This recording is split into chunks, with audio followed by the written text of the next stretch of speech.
We're just getting ready to take over your part. Oh, I should have come a little bit later. No. A moment of fear.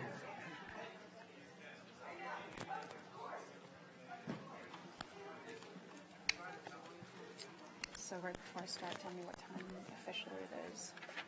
Peter's doing something with the lights, so.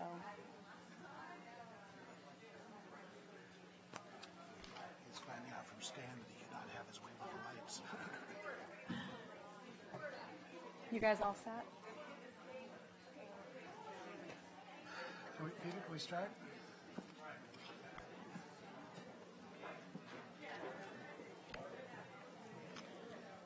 Good evening. 6:01. I'm going to call our public hearing to order at 6:01 this evening.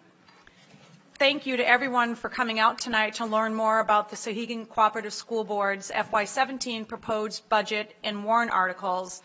I'm Mary Lou Mullins, the chair of the Souhegan Cooperative School Board. I'm a member from Amherst. My fellow board members are Steve Coughlin, also from Amherst, Pim Gronstra from Mount Vernon, Jeannie Lute from Amherst, Chris Jansen from Amherst, David Chen from Amherst, and Howard Brown from Mount Vernon. I'd like to introduce our superintendent of schools, Mr. Peter Warburton, who will introduce other members of the administration. Thank you, Mary Lou. Good evening, everyone. I generally forget someone, so I'm going to try to be really careful tonight. So Jim Miner, who is right behind Jim, can you raise your hand? Jim is our Director of Facilities and Grounds. Christine Landworld is our Director of Curriculum and Professional Development. Meg Beauchamp, Director of Student Services. Karen Chininis, Director of Guidance at Souhegan High School. Porter Dodge is our principal at the middle school. Bruce Chakrin, who I always forget, is over here, our Director of IT. To my right is Danae Murata, who is our minutes taker. Rob Scully, principal of Souhegan High School. Betty Schenkel, our business administrator in SAU 39. Did I forget anyone? Yay. Thank you, everyone. Okay, thank you, Peter. I'd also like to introduce Ken D'Ambrosio, one of the co-chairs of the Advisory Finance Committee for Souhegan High School. And Ken, would you like to introduce any of the members of the committee that are here tonight?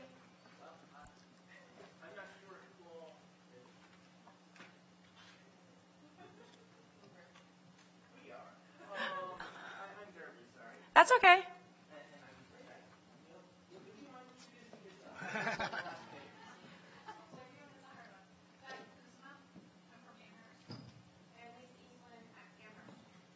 Okay. Okay, great. Thank you. We'll invite you to do that a little bit later. I would now like to welcome Pim Gronstra to the microphone to start our presentation tonight.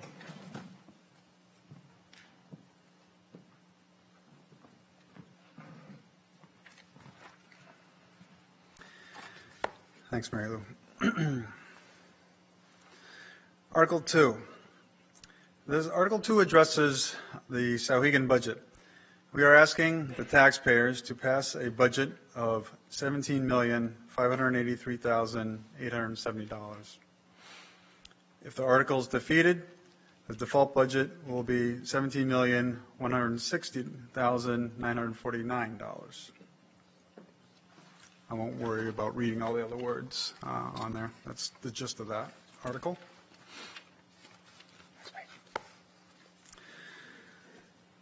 So the major budget elements on this budget are personnel, where we are in the second year of our 2-year agreement with the teachers and the support staff.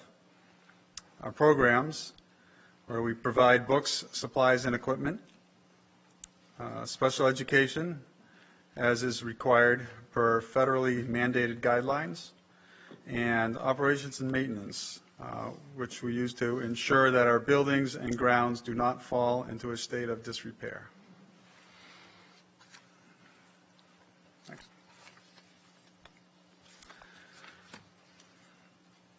Our operating budget this year, proposed budget, is a 3.95% decrease from our current budget.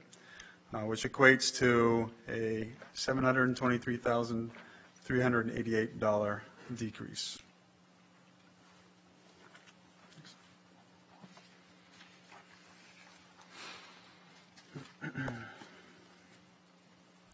As you can see in the graph here, 3 out of our 6 budgets, including the proposed FY17 budget, have had decreases. The reason for an increase in FY15 is because of the first bond payment for the HVAC and roof warrant article, and the FY16 increase was due to the new track warrant article. That's it for my slides. Back over to Mary Lou.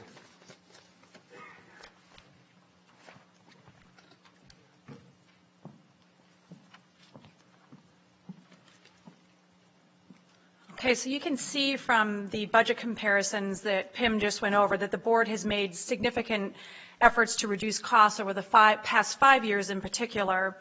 The board and the administration wanted to align our costs with the initial drops in enrollment that we saw between FY7 and FY11, but we wanted to do that without changing the high quality of education that we offer here at Souhegan.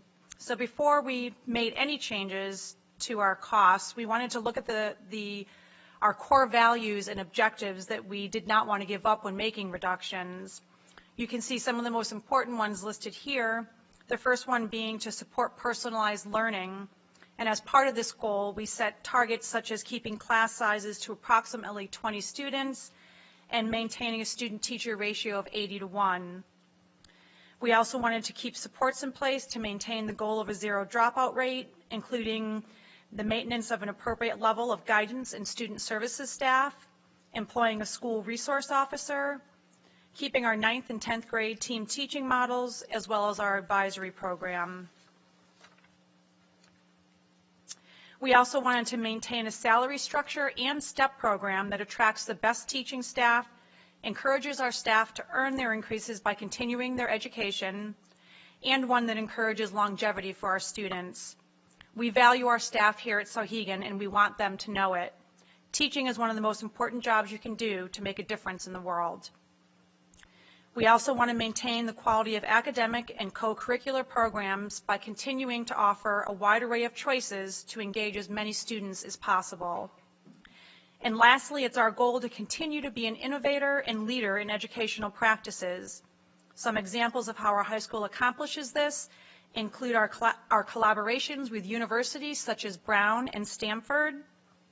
Souhegan also started a professional business advisory board a few years ago to establish extended learning opportunities for students. Some of the impressive connections we have made through this board have been with BAE and their Women in Technology program, with Dine Corporation, who offers students computer science career exploration program, and through our working relationship with the Small Business Development Center in Manchester, which is also affiliated with UNH. New Hampshire is actually doing some of the most innovative work in transforming education, and Souhegan is involved with most of that work, particularly through our involvement with PACE. Souhegan was chosen as one of 4 schools in the state to be involved with a program to establish assessments to measure core competencies. Our Teacher Leader Effectiveness Program transcends traditional teacher observation models, and we have student-led programs that are gaining regional and national attention and acclaim, such as our Student-Led Ethics Forum, as well as our Student-Led Community Council. Our principal, Rob Scully, will talk at deliberative more about the valuable programs and success we have here at Souhegan.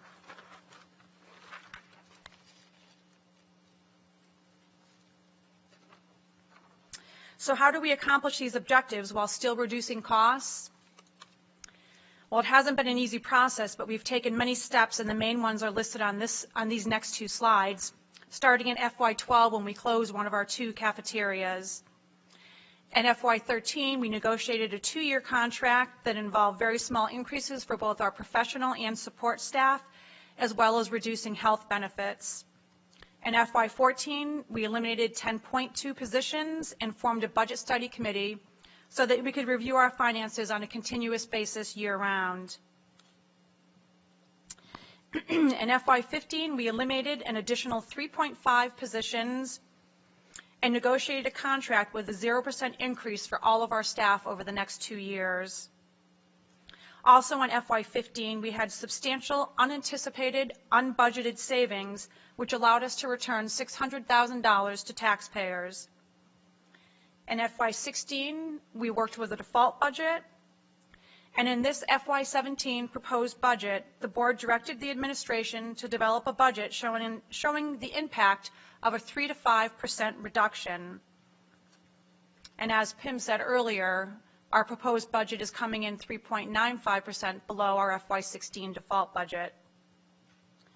Also in FY17, in this FY17 proposed budget, we have eliminated 5.9 positions, including an administrator. And on an ongoing basis, our administration has been reviewing our program of studies and staff placements, and we have added lower cost health insurance incentives. In this slide, you'll see the breakdown of the 5.9 positions that we eliminated. We actually, you'll see here, eliminated 6.4 positions, but found it necessary to add a half-time speech therapist, netting 5.9 position decrease. So what have been the results of our efforts? Well, if you remember, one of our goals I mentioned under personalized learning was to keep our class sizes at approximately 20 students. We are now at an average of 20 students per class, with some classes definitely being higher than we would like. We also want to be careful with our teacher-facing ratios, as they are higher than our goal of 80 to 1. In addition, our proposed budget is 5.14% lower than the FY12 budget. We specifically chose FY12 because, if you remember, that is a year that we started making most of our targeted reductions. Our most current cost per pupil, which is the FY15 cost per pupil, is reduced from FY14 by $1,232 per pupil. We have been one of a very small number of schools who have been successful at reducing our cost per pupil in the past 5 years. I'd like to now turn the presentation over to Steve Coughlin, who will talk more about cost per pupil. Oh, I'm sorry, David Chen, who will talk more about cost per pupil.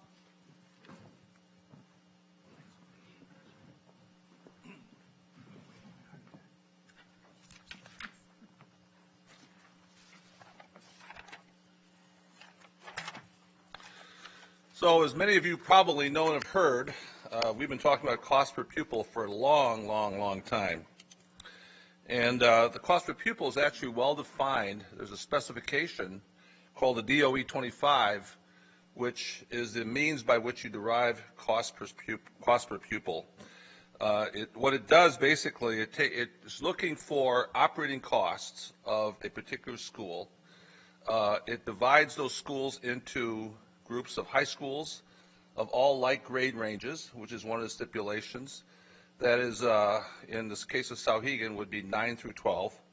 And it uses a number called the ADM, which I don't want to go into. Betty can go into that sometime. But basically, it's the number of students in the school building, in an averaging kind of way. But when we estimate it, we always estimate with a fixed number of students when we're doing our budgeting process, because we don't know what the ADM is at that point. Okay, so I was given the task, or offered to do the task, of selecting, well, when we talk about cost per pupil, we're talking about really a measure of performance, of a measure of fiscal and financial performance. And there is a statement in the coalition rules, essentially that a coalition school should cost no more than 10% more than the traditional schools in the area. Okay, so it became incumbent on us to understand how we would select those schools, what we would select, what were the criteria, and that kind of thing. So one of the things that was very of concern was the size of schools. So, for example, very small schools have economies that don't have economies of scale and cannot really be compared to a school in Souhegan's range. Very large schools like the Manchester schools or Nashua High or Nashua North or South, they also have economies of scale that preclude them from being used in our measurements. So we've selected the range of 500 to 1,000 students. We're planning for an 813 number right now, and so that's sort of mid-range in the range we're looking at. And so we're somewhat center pointed in that range. The variables we chose to use, well, let me say it this way: the variables that I think were important to us, the requirements were that they're within a range, that they're repeatable, that we can easily find them. So the numbers have to be pretty much on the DOE website. We have to be able to find them repeatedly after every year, and they cannot be overlapping. So you can't have a number that actually overlaps with some other numbers, because it would cause cross-contamination. So basically the variables we chose were average household income of the community, college readiness index, which is a number derived from the U.S. News and World Report measurement. And I used kneecap scores this year because I couldn't fathom the Smarter Balance scores, but I used math and reading from the kneecap scores, graduation rates, and dropout rates. So those were the factors that we included in the comparisons. The comparatives high schools, I ranked them, and I used each one of these individual rankings and had a way of kind of computing which were the best of the 22 schools in that category, from 500 to 1,000. If anybody wants to understand the mechanism I use, please feel free to call me. This is not something I can discuss here. It would be too long. But anyway, the schools were Bow, Conval, Dresden, which is Hanover, Hollis Brookline, Lebanon, Oyster River, Plymouth, Milford, Souhegan, and Windham. So when we first looked at it, those were the kind of schools that we actually kind of thought about in the first place, with the exception of possibly, there was an exception of a few of those. But these schools were the ones we chose. Just slide up there for the, yeah, with that one, yeah. So the average cost per pupil comparison, we just did it for this current year. The average cost per pupil of the entire group, all 10 schools, was $15,829. If you include the 10% coalition principal, that was $583, you come up with a number that's a total of $17,412. The current Souhegan cost per pupil is $18,086. The difference is $674, and that represents a 3.9% difference between. We are over by 3.9% over the coalition. The principle of the Common Coalition. Steve. Thank you. And now I will show you the worst slide of the night. So we graphed the trend of those districts since FY08. So I could talk about this slide all night, but I won't. The green line, the heavy green line, is Souhegan. So you can see that from FY08 up until FY13, cost per pupil increased, and then we started our downward trend. The crazy one here, the red one, is Windham, which didn't have a high school until FY10. So that's why they're 0 in FY08 and FY09. I think you can draw all sorts of conclusions from this graph. I think the one for me is everyone's kind of trending towards the same spot. We're all coming to the same place. Interestingly, we always hear about Hollis Brookline, which is the yellow one at the bottom, and they're we always wonder how Hollis Brookline does it. The current theory is they're very overcrowded. They've stuffed a lot of people into a small space because they haven't had the ability to expand. And they also, for many, many years, did not have a contract passed. They just passed a contract last year that came into effect this year. So we should see their teacher compensations rising as a result of the new contracts. So they'll move a little faster upwards in the future than they have over the last few years. I'll just point out that a couple of other, I'm not going to point, but in addition to Souhegan as a declining number on that chart, Conval, Plymouth, and Bow are also declining. So we're not alone in our effort to reduce cost per pupil, but we're certainly not like most schools where it continues to rise.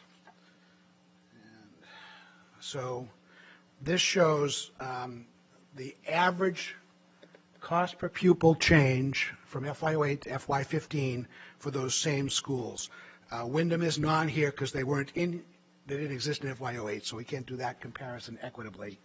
You'll see that at the high end, Lebanon, the state average of all schools is 29%, and we're down here with the second slowest growth at 25, and then a little bit ahead or behind us, depending on how you want to look at it, is Oyster River.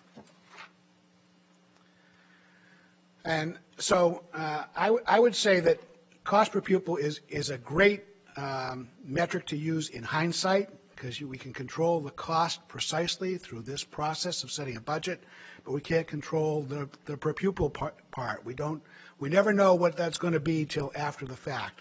So I like to think of cost per pupil as a rearview mirror measure to help us make course corrections, but not something that's useful for forward planning, because you never know what the denominator is going to be. To show you, we have here from FY09 forward our actual projections, and I'm sorry, not our actual projections, that would be redundant. The projected numbers we had used for planning purposes in each of those fiscal years, and then the actuals. You'll see that we're off by probably on average about 15 plus or minus each year. It's a real crapshoot getting the projection correctly, and we have a good source projections. We can really just look at the next grade level coming up from AMS, and that pretty much tells us what's going to happen, and we still miss by this much. So pupil projections are very, very difficult to make. Just want to summarize some key statistics before I sit down here. You can see for the last 4 years, so FY16 is the year we're in right now. You can see how our pupil-teacher ratio has changed. That's the number of pupils divided by the total number of teachers. You can see our cost per pupil has changed and what we are projecting we will finish the year with for cost per pupil. So that's a projection based on what we know as of this week, pretty much. Our total expenditures as they're projected. So we've spent about half the money of the year, and we're projecting how we'll spend money for the second half of the year. How much surplus we will return from the amount that was budgeted last year. Day in the state, that's when everyone tells the state, we've had a month of school, this is the number we're going to use as our enrollment, as our working enrollment number for the rest of the year. And then that gets recomputed at the end of the year into the ADM that Dave talked about based on actual attendance every day of the year. And then finally, the change in the budgeted staff over the last 4 years. And I can say that it's a real, as I said, cost per pupil is much better in hindsight than as a budgeting tool for the future. But we are projecting that if this budget passes with the current projection for students, the cost per pupil will go down to about 18,177 for next year. That's kind of what we think will happen. There are no guarantees on that. And now I will turn it over to Jeannie.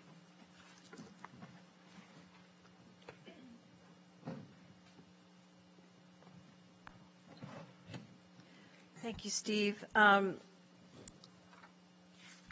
I will be addressing other budget considerations. Obviously, there are a lot of elements to consider when developing a budget. The end goal is to make sure that the budget adequately provides the students with the skills and knowledge that they need to succeed in both college and the work world. But in order to stay competitive and to offer a program that meets minimum standards as well as meets current demands for skills in the work world, we are constantly assessing and reassessing our programs of study, our needs for staff, our physical plant, and the way in which we deliver services in a cost-efficient manner. So to begin with, regarding program of studies, currently Souhegan is in the process of an intensive review of its program of studies. Each department head has done an assessment of whether the courses they offer are serving the needs and interests of our students, and future proposed new courses are being guided by our identified needs. In terms of the adoption of state standards, those minimum state standards were adopted in 2014. They provide guidance to ensure that we are meeting minimum requirements, but in addition, have placed an emphasis on the need for a competency-based education. We have actually had in place for quite a while a competency-based assessment in our classes, and our recent participation in the PACE initiative as one of a handful of New Hampshire schools has required us to focus even more on teaching what students should know and do and measuring our success in doing that. Again, we are considered to be cutting edge in this arena by not only the state, but also by the U.S. Department of Education. In terms of supervision evaluation program review, going hand in hand with a review of what we teach is a review of how well we teach. The Teacher Leader Effectiveness Program is currently in the process of developing a program that provides targeted feedback to teachers and staff on their effectiveness.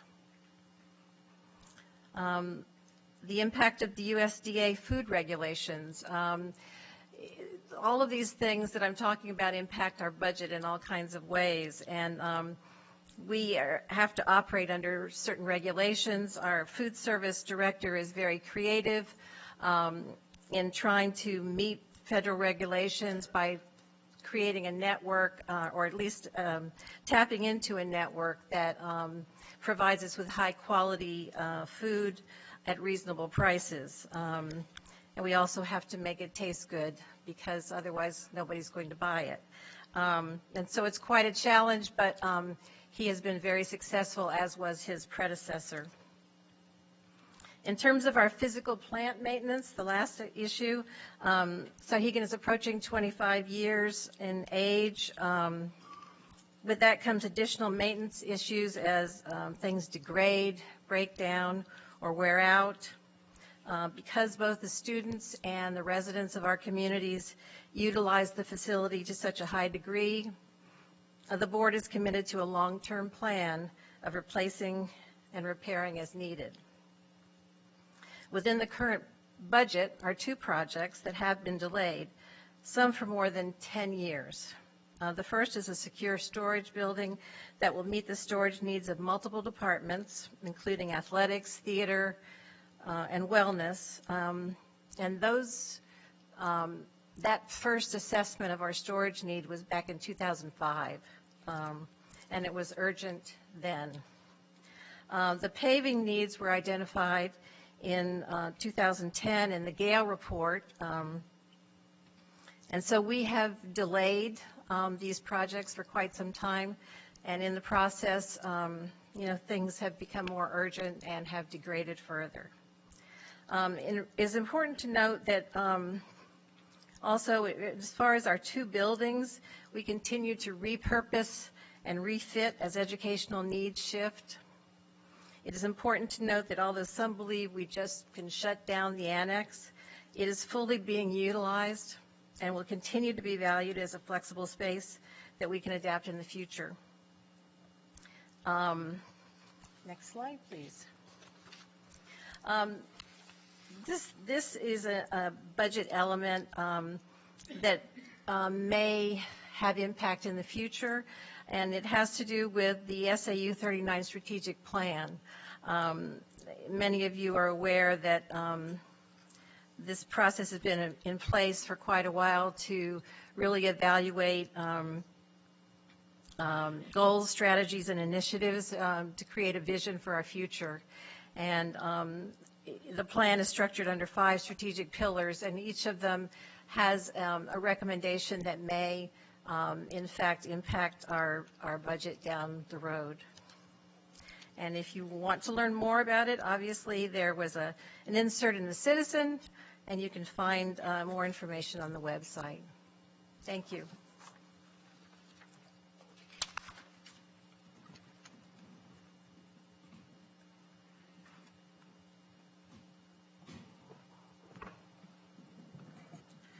So now we're going to look at the revenue estimates. If you picked up the sheets that were outside on the table, it's the white one that I'm going to be speaking to.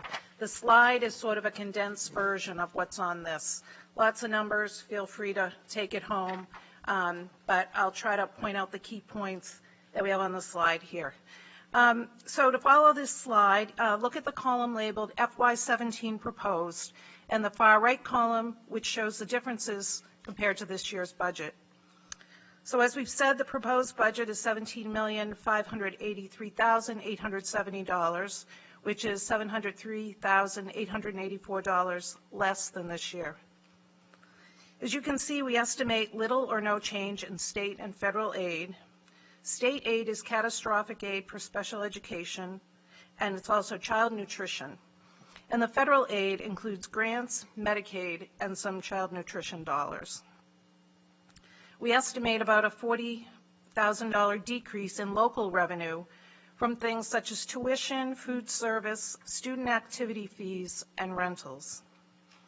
Note that under this year, the other revenue was the $110,000 that we took from our school maintenance expendable trust, which was used to pay for half of the new track. Let's take a look at the unreserved fund balance. These are monies we return to the taxpayers to offset the next year's budget. This would include unanticipated revenue as well as money we budgeted but did not spend. Remember that a school district cannot spend more than what is budgeted, so we need to strike a balance when budgeting that ensures we will have sufficient money to handle all expenses, including unanticipated ones. Additionally, we cannot carry money over to the next year. Money left at the end of the fiscal year must be returned to the taxpayers, and this is the unreserved fund balance. So you'll see a large drop on this slide between the 2 years, a drop of $447,102 in this unreserved fund balance. Note that the large unreserved fund balance for FY16 is due to several factors, including about $380,000 in benefit savings. $150,000 of this was returned to the district as an unexpected insurance premium holiday. Additionally, due to changes in our special ed population, we did not spend over $200,000 in our out-of-district placements. So now to get to the total appropriation, or the money we actually need to raise by taxation. We take the proposed budget, subtract the expected revenue, and that gives us $15,887,469. That's $136,685 less than last year. The taxpayers of Amherst and Mount Vernon share the amount to be raised based on the property valuations in each town and the number of students in the school from each town. So the amount to be raised by Amherst is $13,437,621. We subtract from that the roughly $2.5 million in credits, add the statewide school property tax, and that's going to give us an estimated tax for Amherst of $7.68 per thousand of assessed value. That would be a decrease of 10 cents. The amount to be raised by Mount Vernon is $2,449,848. Subtract from that the tax credits of $772,000, add in the statewide school property tax, and to give us an estimated tax of $7.66 per thousand of assessed value. And for Mount Vernon, that's a decrease of 22 cents. So the next two slides will actually show us the impact on the bill that you get in the mail. So for Amherst, again, we estimate a decrease of 10 cents in the tax rate. That would mean a decrease of $33 on a home valued at $330,000, which is the median home price in Amherst. And in Mount Vernon, again, we estimate a decrease of 22 cents in the tax rate.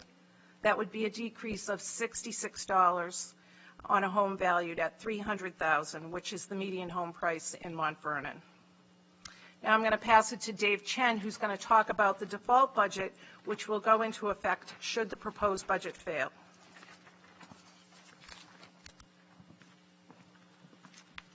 So Christine basically said what the purpose of the default budget is, and that is if the budget fails to pass, then it goes to the default.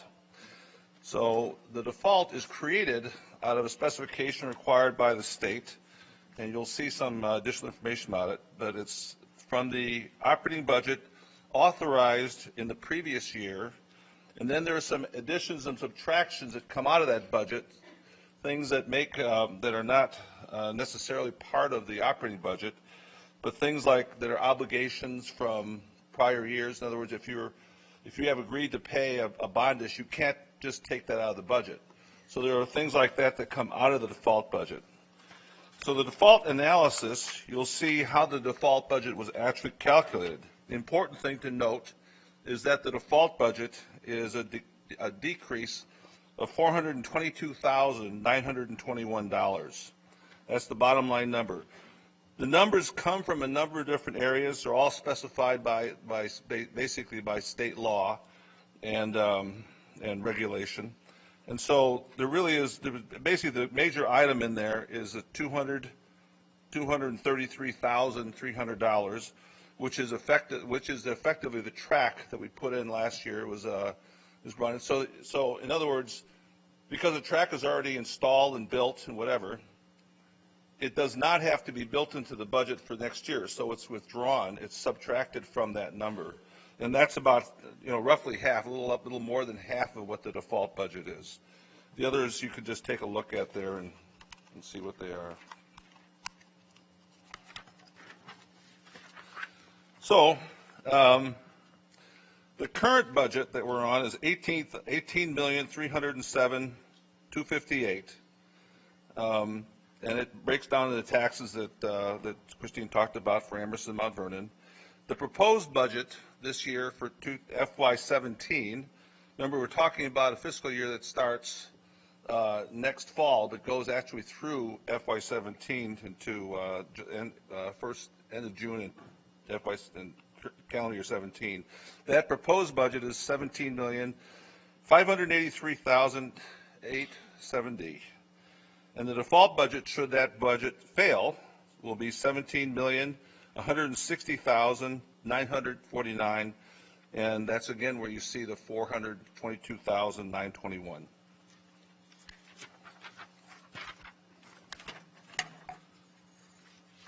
And then you see the tax rate chart that shows Amherst and Mount Vernon over the 3 years, FY15, which is the last year, the current year that we're in is FY16, and the year to come is FY17.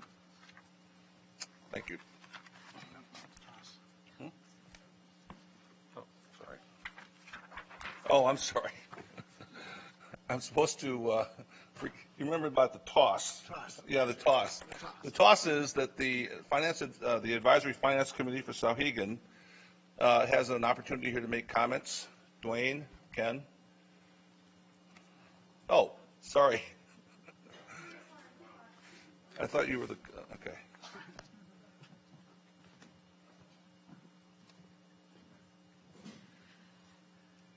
The Advisory Finance Committee unanimously supports the budget as presented in Draft 3. We appreciate the transparency of the Souhegan officials who met with the committee members in the opportunity to have both comparative and zero-based discussions about individual line items within the budget. We applaud the administration for reducing the overall cost of educating Souhegan students by 3.95% in this budget while maintaining the high quality of an education which is recognized on both state and federal levels as an example for other districts to follow.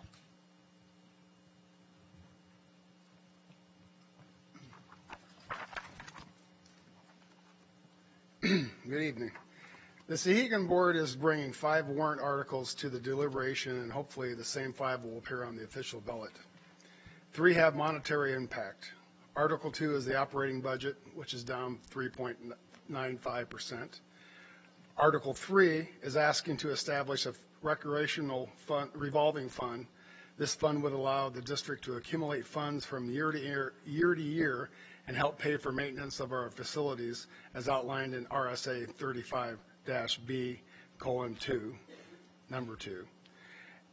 As you know, we are in the process of trying to build a new turf field and anticipate that this new field would be a source of rental fees and charges. Since this fund is funded with monies received from fees and charges, it is being done with the intention of not impacting taxpayers now or down the road. Advisory Committee, do you have any comments? Thank you. Next slide.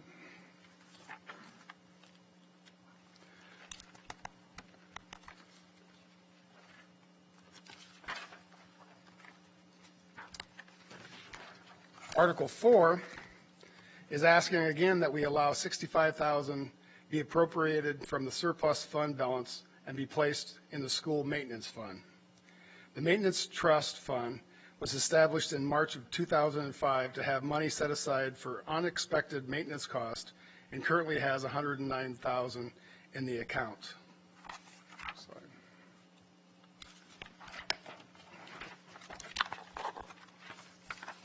Jim Miner, the SAU 39 Director of Building and Grounds, has recommended as a guideline that the school maintain approximately $100,000 in the trust for unexpected repairs. The district is attempting to complete capital improvements, and one area that we are trying to improve is the repaving of the roads and the parking lots. With the paving and the target for our maintenance fund would be $250,000. This $65,000 would move us closer to our target amount. Since the money for Article 4 would be taken from the surplus funds, money that money that would have been returned to the voters to lower their taxes, the impact for the Article 4 would affect taxes the following year.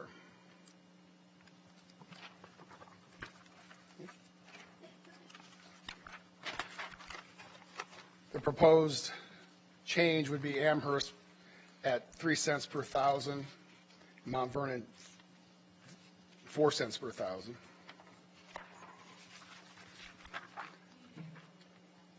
Thank you. And I'll hand this back to Mary Lou for a recap.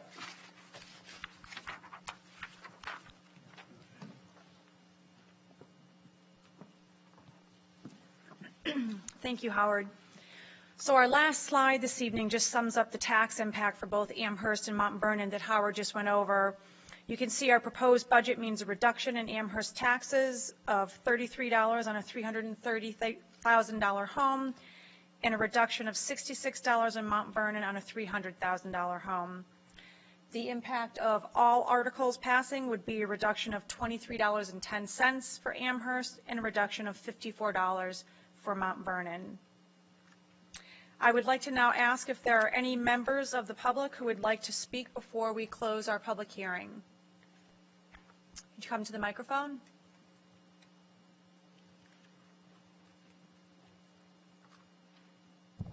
Just state your name. Hello, Margaret McCabe, Amherst, New Hampshire.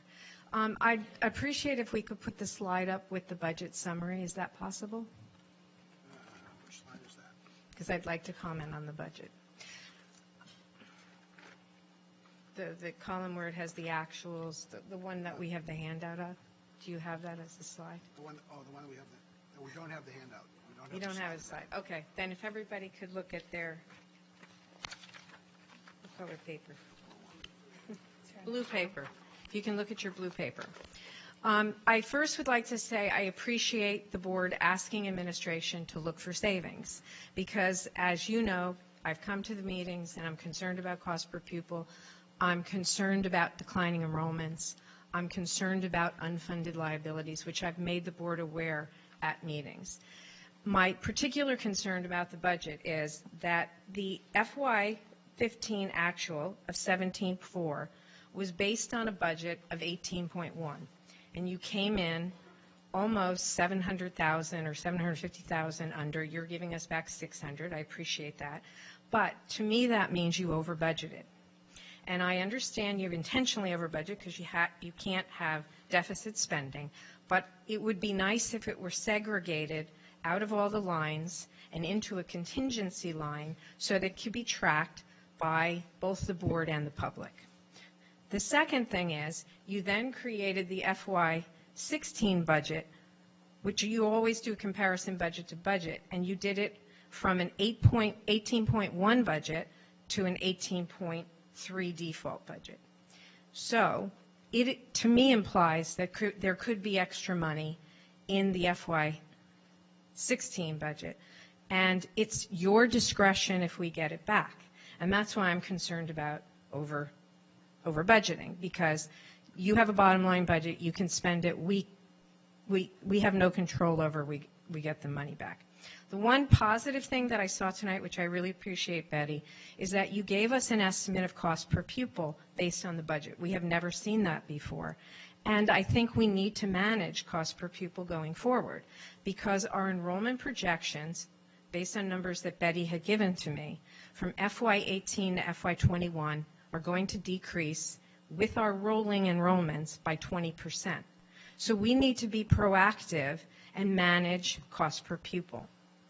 I'd like to comment on the current budget, the FY17 budget. There's two lines that I have a problem with. I have a problem with debt service shown as a savings, because that's a function of the principal going down on the debt and the amortization schedule. It really wasn't a find in the savings. It's an automatic calculation.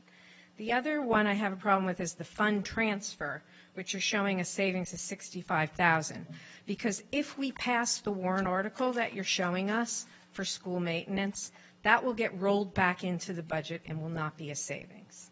So I would calculate you have a savings of 3.49%, not the, or on the bottom line, not the 3.95%. Okay, and it's not much. I'm just calling your attention. The other thing that I'd like to do is mention that I'm concerned, which I brought up in the November board meeting, about the gap. And you explained that that's the first time we saw the schools that you chose to be the comparative schools. And so I will go back and look at those, and I appreciate that you gave us, but this is the first time seeing that information. And my final comment on the FY17 budget, which everybody knows about because I wrote about it, is the embedded capital of $225,000. As a taxpayer, I would like to have the choice if I want to give capital money to the schools versus giving it to the town. And if the town wants a shed and you want a shed, I want to be able to decide that. And I think it should be a separate warrant article. Bonded or not bonded, we should have the right to make that decision. And then one other thing is I'm going to question the calculation of your default budget on your track, because at the beginning of this year you transferred on July 1st an additional $45,750 into that line. So I think you should be backing out not 220 out of the default, but 265,750. Because you put it in the line, you're planning to spend it on the track, that's a one-time expenditure. That's all I have to say. Thank you. So that was a lot. I tried to write down notes so I could try to address everything that you said. So I guess first and foremost, we did not over budget by $600,000. We had unanticipated, unbudgeted savings that we cannot count on in future budgets. This is not something that we can count on, and you're right, Margaret, we cannot budget to the penny because we are not allowed ever to overspend our budget, and I know that you know that. But we do not over budget by $600,000. We actually had, and I believe that Chris mentioned some of this in her part of the presentation, we had a change in out-of-district special education population, which was $213,000. We had a reduction in health care premiums, which was $87,000. We had an unbudgeted premium holiday from Health Trust, which was $153,000. And based on choices our employees made this year on their matching program, we had an unanticipated savings of $130,000 in that area.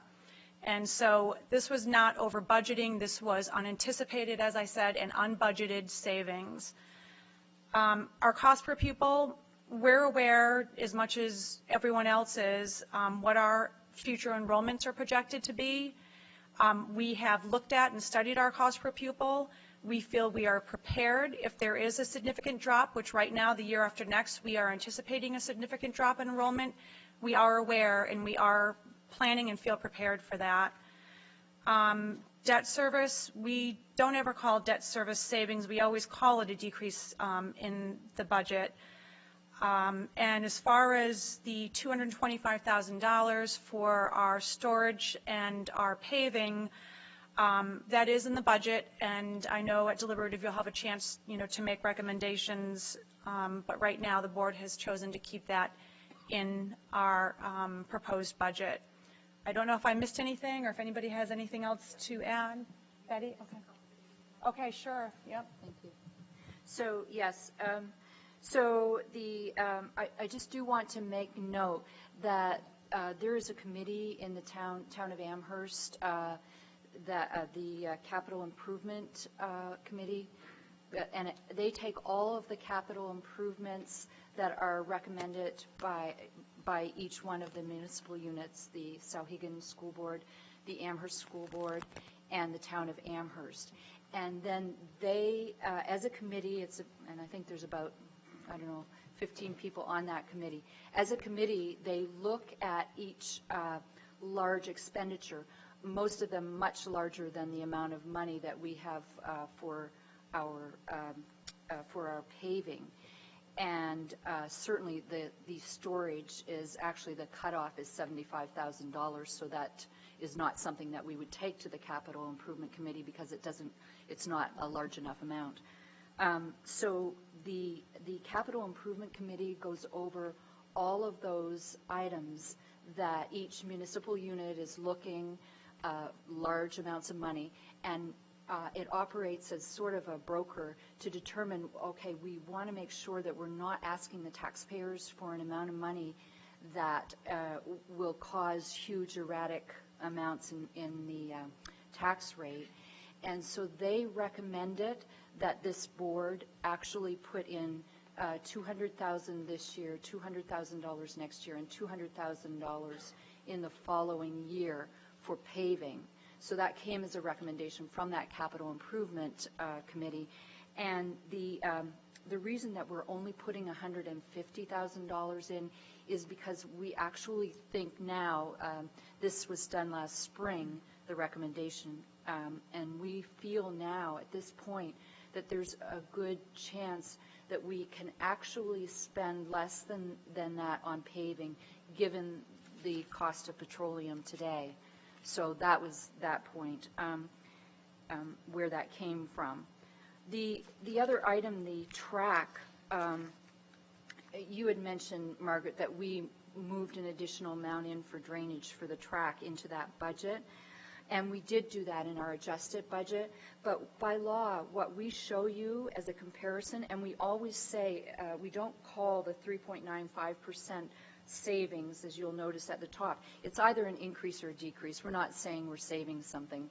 We save something when we don't spend it. But when we're budgeting, it's either an increase to our budget or a decrease to our budget, and not a savings at any point in time in the budgeting process. However, when we did do the track, we did move money into that, into the track line in our budget. But that doesn't change our voted budget. And by law, we have to show you our voted budget, not our adjusted budget. So this is what happened. What you see in front of you on the piece of paper is what you actually voted last March.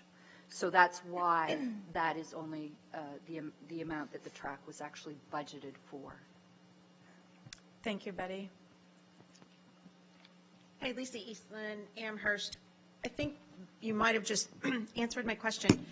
There was 150 in the proposed budget for paving. There's 150 in the capital reserve fund added in as well. Is that for the follow-on year then, as recommended by the Capital Improvements Committee? Because I'm seeing the 150,000 twice, and so I'm just trying to clarify what the second round, is that for the second round of paving, or is that to follow through on the capital improvements plan? Yeah, you're exactly right. That is, I just wanted to look at the slide again, but that is exactly right. It's for the future to get us to the point where we want to be in order to be able to cover the whole project. As recommended by the capital? As recommended by the CIP committee. Okay, great. Yep. Thank you.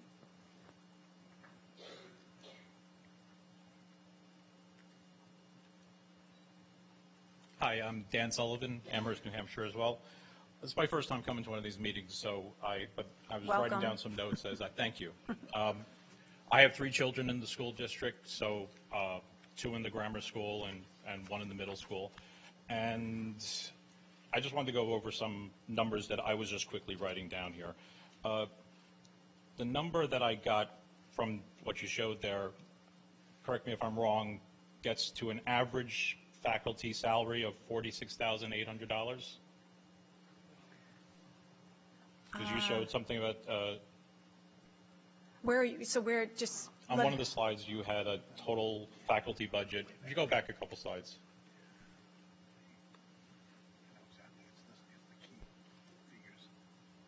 That one. Go back. Go forward 2. Salary and benefits. That's in the default. Okay. And I'm wrong on that one. I just wanted to double check that one. And on David Chen's talk when he first came in here, talking about our comparisons of our different schools. So you listed a couple that you had. You didn't provide a weighting of how you weighted those. So your number of 3.9% that we were over, correct on that? Which happens to be exactly equal to the number that we've reduced our budget by, seems to be. But some of the other things that you could have looked at, turnover rate of our teachers, overall class size, SAT scores, national merit scholars, the number of students that complete a 4-year degree in college, the dollar amount of scholarships, the quality of the college the students go to, and all of those can be given different weightings. So your number of 3.95% is fairly suspect in terms of, I mean, I could take those numbers and I could change them around and get a different value is what the point I'm trying to make. Yeah, that's something that we will just use as a guideline. Oh, no, I understand that. Well, I understand that, but one of the things that I'm listening as I'm coming to here is that everybody wants to reduce the school budget by X number of dollars. Everybody's concerned about how much we're paying, which is fine, but it comes out to about $100 a month. So it's less than a cell phone, less than our cable bill. So I'm kind of uncomfortable when I come here and I'm listening to the concern that everybody seems around here is we should reduce the budget down as much as possible. So I don't have a question, it's just a general comment that I'm uncomfortable when I come to a meeting like this, and the concern is that we are paying too much for the students' education as opposed to the other way around. Okay. Thank you for that.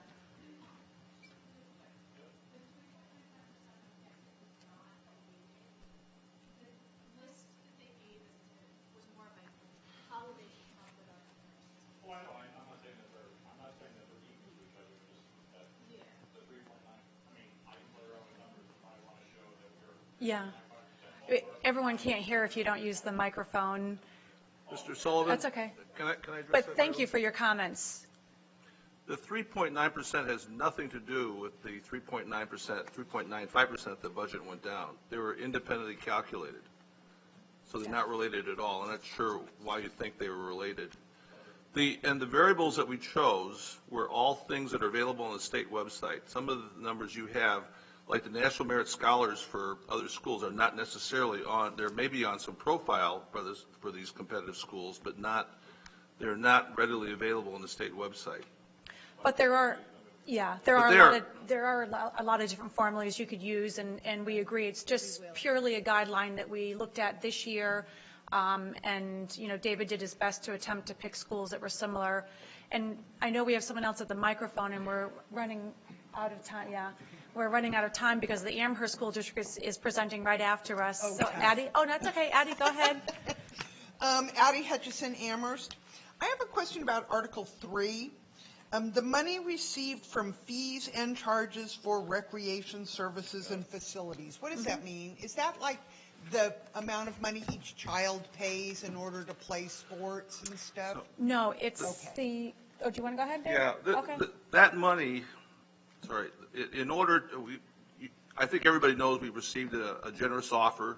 Yeah, I know why we want it, but where's the money coming from?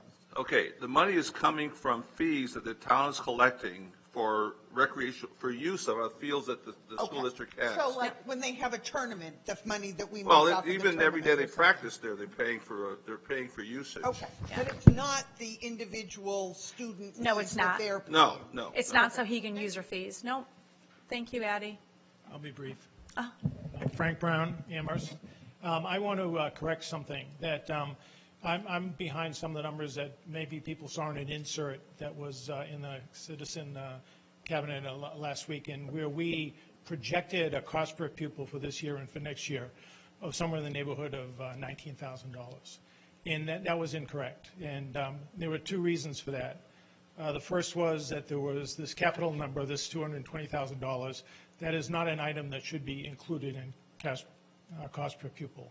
So I was wrong in my calculations. The second element that I also included was in anticipated savings of, well, there have been some big years, it's averaged maybe $200,000, $300,000. If both of those numbers were included, taken out of our cost per pupil, it would be very much in line with the number that Betty calculated tonight. So I just wanted to make sure, because I disagree about our numbers and how much we spend, but I want us to make sure everybody's talking about the same number. We appreciate and we can agree on that. So yeah, thank you very much for clarifying that. We really do appreciate that. This will be our last comment because we really do need to wrap up. Okay, this will be quick. Joelle Mancini, Amherst. I just have a question on the blue sheet. It's Fund 1400. Can you just give us some detail on a 35% increase in co-curricular programs? Oh, Betty, do. Oh, yes. Yep.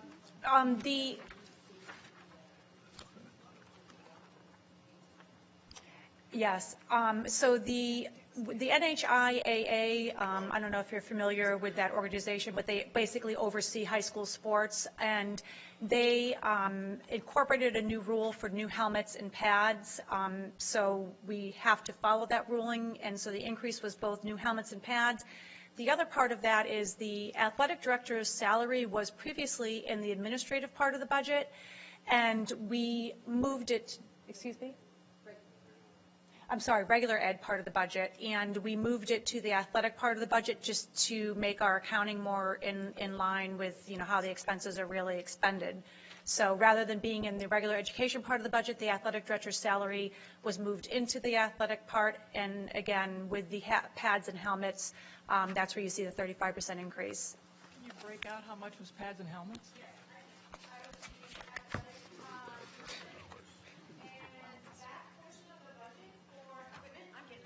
Talk loud too. That portion of the budget went up 122%. Each new helmet that is at the highest standards of concussion prevention is over $300. About 10 years ago, the athletic director who was here at the time purchased a large number at one time instead of 10 a year, 10 the next year, 10 the year after. So we have approximately 40 helmets new helmets we have to get. Dick Miller, the athletic director, is doing a phasing in program, but that portion of the budget is taking a huge hit. And I think that's one, though, if I had a son playing football, I would be behind, personally. I think the other thing they did with that, you'll see some differences in the numbers. Not only is his salary, they separated a lot of stuff, a lot of operational things, and administrative costs that used to be paid through someplace else is now all under the athletic director. Like copying and transportation and mileage all used to be subsumed under someplace else. It's now all under the athletic department, so that when we go to do the audit or the review, we can go, okay, this is really what the athletic director is doing. This is really what else is going on in transportation. Does that clear things up? Somewhat. I mean, I guess for the deliberative session, I'd still like to see what's the dollar amount of how much. Oh, I can. Taxpayers can decide everybody wants to pay for. You know what, Absolutely. Lisa, I would, can do that. you know what I would suggest is maybe that she contact Betty Schenkel or one of the board members, and we can give you the detail that you would like, because we probably won't give that amount of detail at the deliberative session, but we can answer any questions you have. And for anyone else in the audience that has any questions or comments, all of our emails are available on the Souhegan website as well as the SAU website under boards. And Betty Schenkel is eSchenkel, SHANKEL, at spries.com. Sorry, Betty. And we, but notice I didn't spell out ours. But so feel free to contact any of us with any other questions, but we do have to close because the Amherst board is patiently waiting. I do want to thank you for coming tonight. We really do appreciate seeing the community members come out and learn more about our budgets. You'll have another chance at our deliberative session, which is February 1st at 7 p.m. here in the high school auditorium. And I'm going to call the public hearing to a close at 7. February 1st at 7 p.m. here in the auditorium. And the Amherst School District is the second. February 2nd for the Amherst School District, also here in the high school auditorium. Yes, and it's at 7 p.m., which I did say both nights. So what time is it? 7:07. Okay, 7. We're calling the public hearing to order, to close at 7:07. Thank you again for coming.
think we're going to begin. I'll call the Amherst School Board meeting to order at 7:17?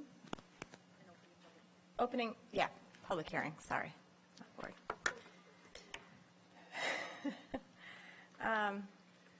I'm Lucianne Folks. I'm the chair of the Amherst School Board. I want to introduce my fellow board members, Peg Bennett, Paul Prescott, Amy Facey, and Jim Manning. And I'll also introduce Peter Warburton, our superintendent. He can introduce administration. Thank you, Lucianne. Good evening, everyone. Thank you for being here. I'd like to introduce my colleagues, Bruce Chakrin to my left from the SAU for Technology, Stan St. Onge is from Souhegan High School, Brad Freeman from the middle school. Appreciate them. We didn't know how to do all this without them. Christine Landwell is our Director of Curriculum and Professional Development. Meg Beauchamp, Director of Student Services. Jim Miner, not Jim Manning, as I said last time, Director of Grounds and Facilities. John Robichaud from Souhegan High School. Who else am I missing? Over here, Betty Schenkel, Business Administrator for SAU 39. Jerry St. Amand, Clark Wilkins Principal. Porter Dodge, AMS Principal, and Danae Marata, our minutes taker. Thank you all very much.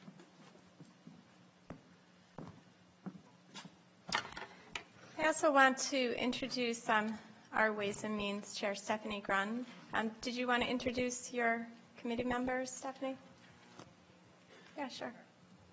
Sure.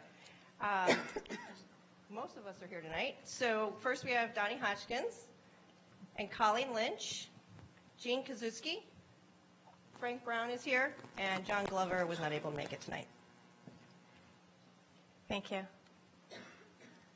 Trying to decide, do I wear the glasses, do I not wear the glasses? I'm going to go without, and if I lose my place, you guys can all bear with me. I do want to say that we do have a lot of new people on our Ways and Means Committee this year, and I just want to say thank you. We appreciate your dedication to the process and all of the time that you've spent working with the board and the administrators to really scrutinize the budget. I think that everyone on the committee has asked very challenging and thoughtful questions, and it's really been a pleasure working with all of you, so we really do appreciate you being here and being part of the process.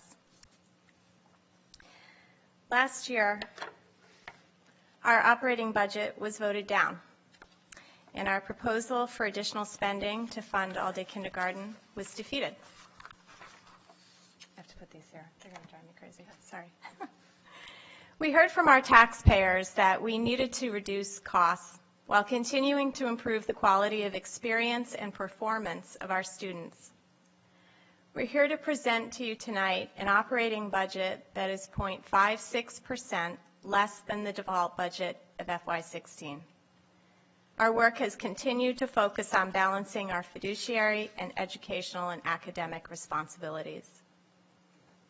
Before we begin to review the budget, I'd like to point out that we are not bringing forth a warrant article for a teacher's contract this year. We began negotiations back in September with the hope, as always, that we would reach an agreement with our teachers' union. It was the board's priority that the agreement include changes to the current retirement benefits. The board views the contract as a living document that needs to reflect and respect current economic conditions. We view the retirement benefits in their current state as no longer sustainable or reflective of the economic climate that has become the reality for the taxpayers of Amherst. The board made several proposals to the AEA in an effort to begin making movement on these benefits. With no union counter-proposals or willingness to engage in any dialogue regarding their retirement benefits, the board felt we were left with no other alternative than to end the 4-month negotiations. The result of our teachers not having a new contract under which to work was not what the board wanted.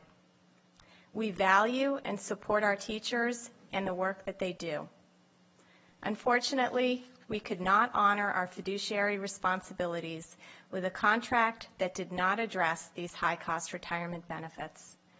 We hope that next September we will be able to come to a better outcome for everyone.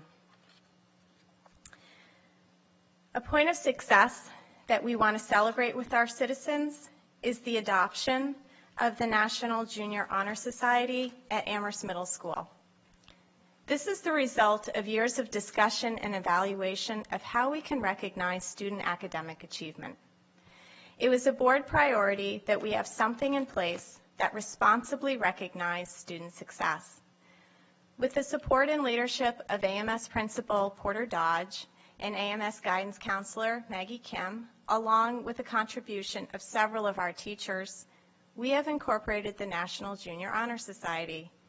This is a nationally recognized program that celebrates standards of excellence in leadership, academics, community service, character, and citizenship.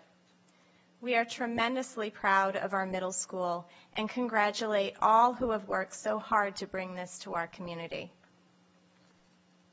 Other successes this past year include the Innovation and Design Lab at the middle school.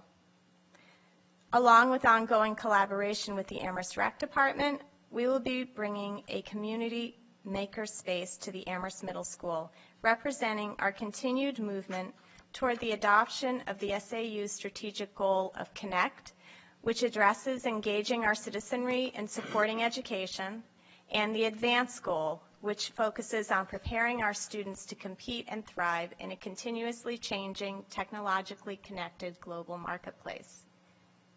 We're excited to welcome a new vice principal at AMS, Bethany Bernasconi. As a state-recognized leader in STEM, Bethany brings enthusiasm and expertise to the sciences, and we are thrilled to have her as a middle school administrator. We approved the resurfacing of the Davis Lane tennis courts, and along with the AMS tennis courts, both are being used now as a location for our community to enjoy the winter months ice skating on 2 new community ice rinks. We are excited to see the removal of another portable from behind Wilkins, leaving only 2 portables in the district. Finally, we are tremendously proud to have rectified a long-standing legal matter surrounding the school-owned Babusick Lake property. As a result of working closely with the town to bring this to closure, the board has accepted a gift of land from Citibank. The property abuts our Babusick Lake Road land, and a revision to the lease with the town was done in order for the rec department to use the land for community recreation space. I'm going to move on to the initiatives. Oh, I didn't read that. Okay, sorry. No, I don't need to read that. Okay. We'll read it at the deliberative. Right. Yeah. Okay, so first one, SAU strategic plan. With increasing awareness of the importance of developing a roadmap for SAU 39, the 17-member SAU 39 board completed a 3 to 5 year strategic plan that identifies specific goals, strategies, and initiatives focused on continued growth and success for all of the SAU 39 districts. The pillars of the plan are Advance, Connect, Invest, Streamline, and Unite. We're continuing our work in aligning to the Common Core standards in nearly all content areas with a heightened focus on literacy and STEM.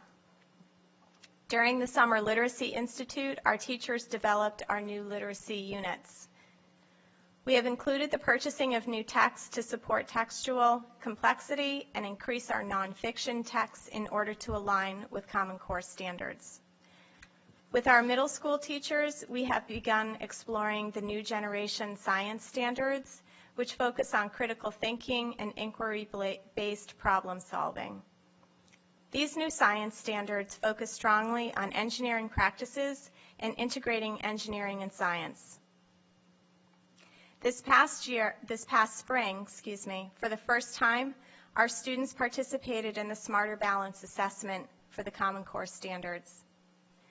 While our students turned out an above-average performance for their initial experience with this assessment, that included both a computer adaptive test and a performance task, we recognize that we have a lot of work ahead of us in order to achieve the academic standards that we all want for our students.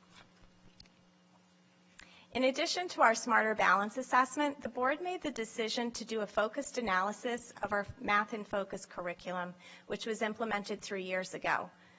In order to receive an unbiased and objective view, we engaged the services of an educational assessment program consulting firm at Visualize. We were presenting with their findings during our November board meeting. Based on overall positive responses from our teachers and students, our math program is being implemented well. Additionally, as reflected by our NEWA assessments, math achievement has seen marked improvement in the bottom, middle, and top quintile groups. While we have no illusions that our work is complete, it is encouraging to see our students make progress and to see our math curriculum providing our students with the math skills that they will require as they continue their education. Our next initiative is the implementation of full-day kindergarten. Okay, great. Yeah. While there was wide support for having a full-day program, the communication we received from voters was that requiring additional spending to fund the program was too much of a burden, and that we needed to include an appropriate measure of evaluation for the program. As a response to this voter feedback, the board directed the administration to re-examine and reprioritize resources in order to include the cost of funding a full-day program for all of our kindergarten students into the operating budget, thereby not requiring additional spending to fund the program. Okay, so the next slide, I'm going to jump ahead for a minute so you can see the outline of the reprioritization.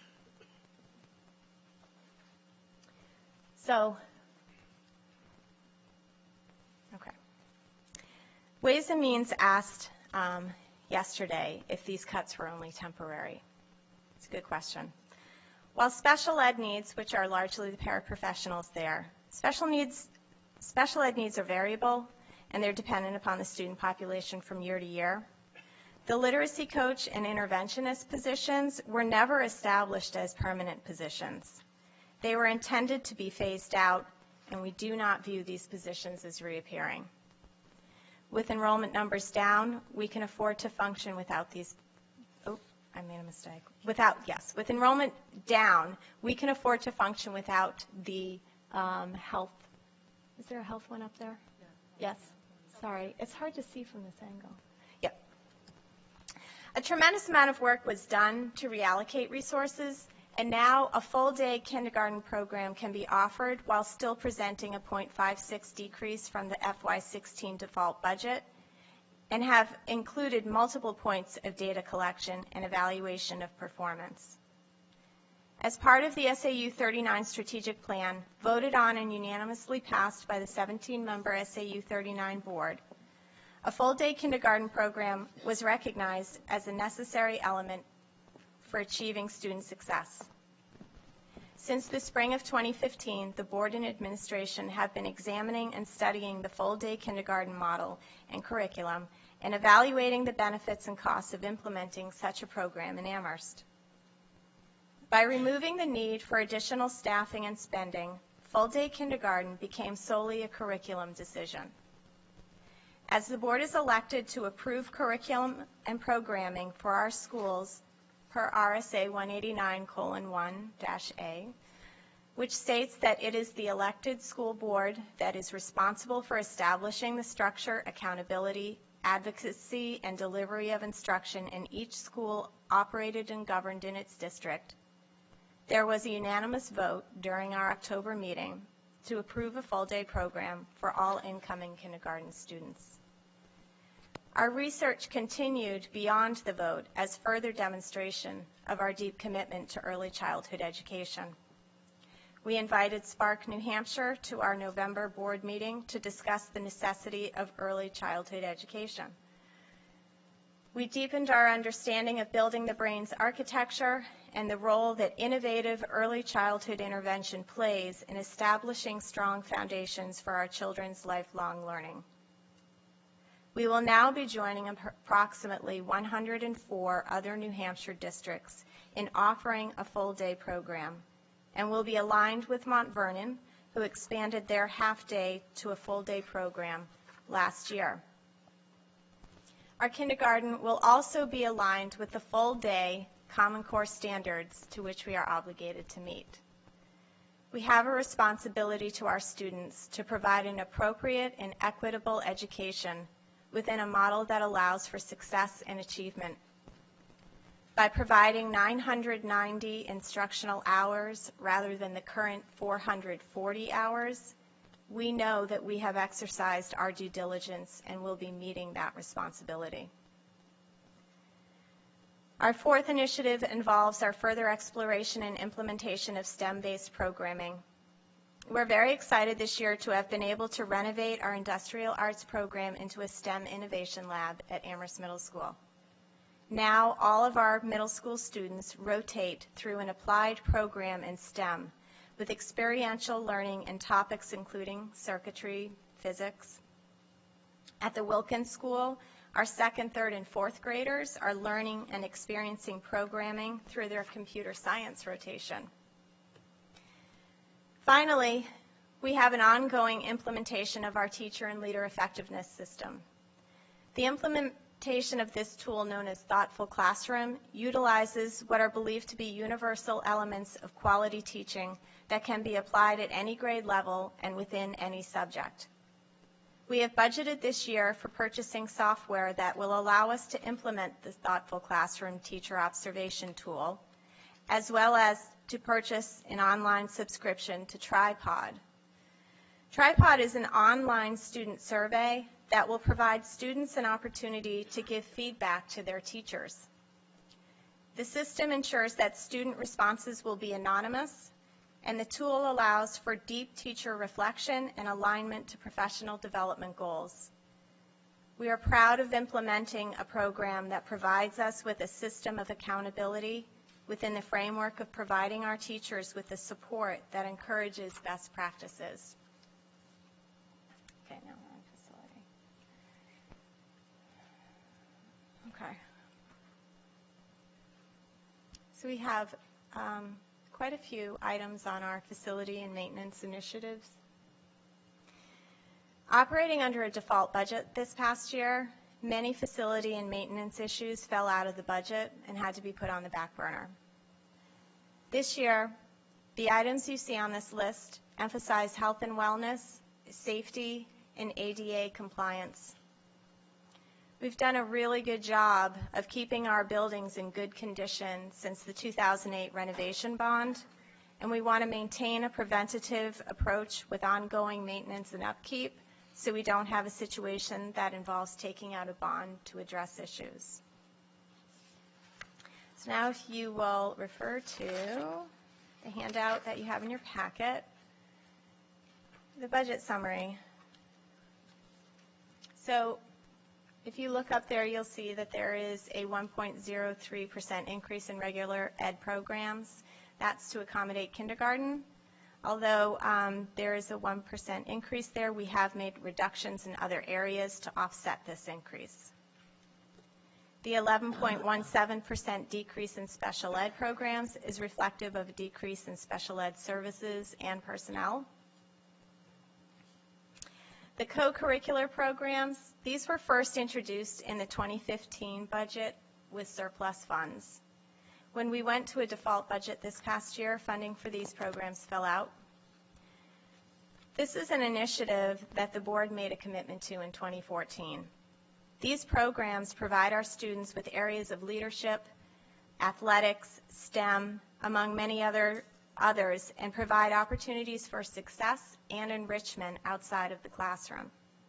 They include programs such as the First Tee Golf Program, Poetry and Literacy Enrichment at Clark Wilkins, the SAU Strings Program, teaching violin after school, and B teams for our sports program at AMS, bringing all levels of athletes to the game not just the elite. These programs supplement our curriculum as well as support our students' interests while preparing them for opportunities that will present themselves when they transition into high school and beyond. The support services line, that includes health services that we must provide, including OT, PT, psychological services, counseling. There is a line on here for SAU management services, but Amy is going to speak to that when she covers the SAU budget, so I won't cover that. The operation and plant maintenance, we just saw on the previous slide. We're looking to address these areas of maintenance and upkeep in order to continue with our cost-effective and cost-efficient preventative approach to facility maintenance.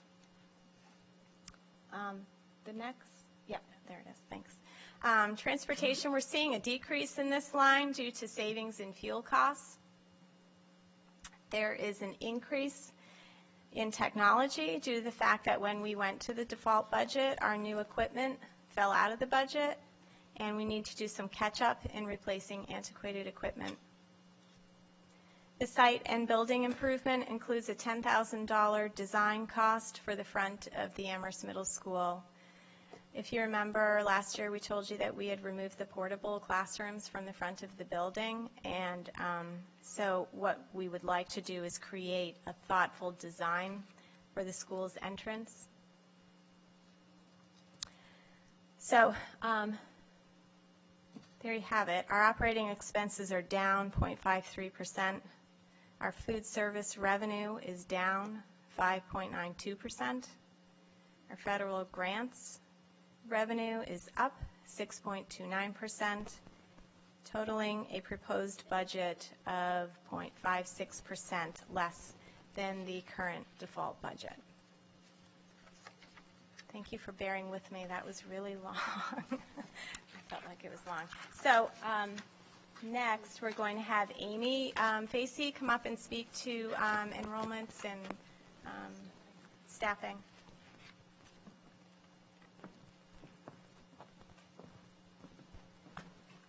Good evening.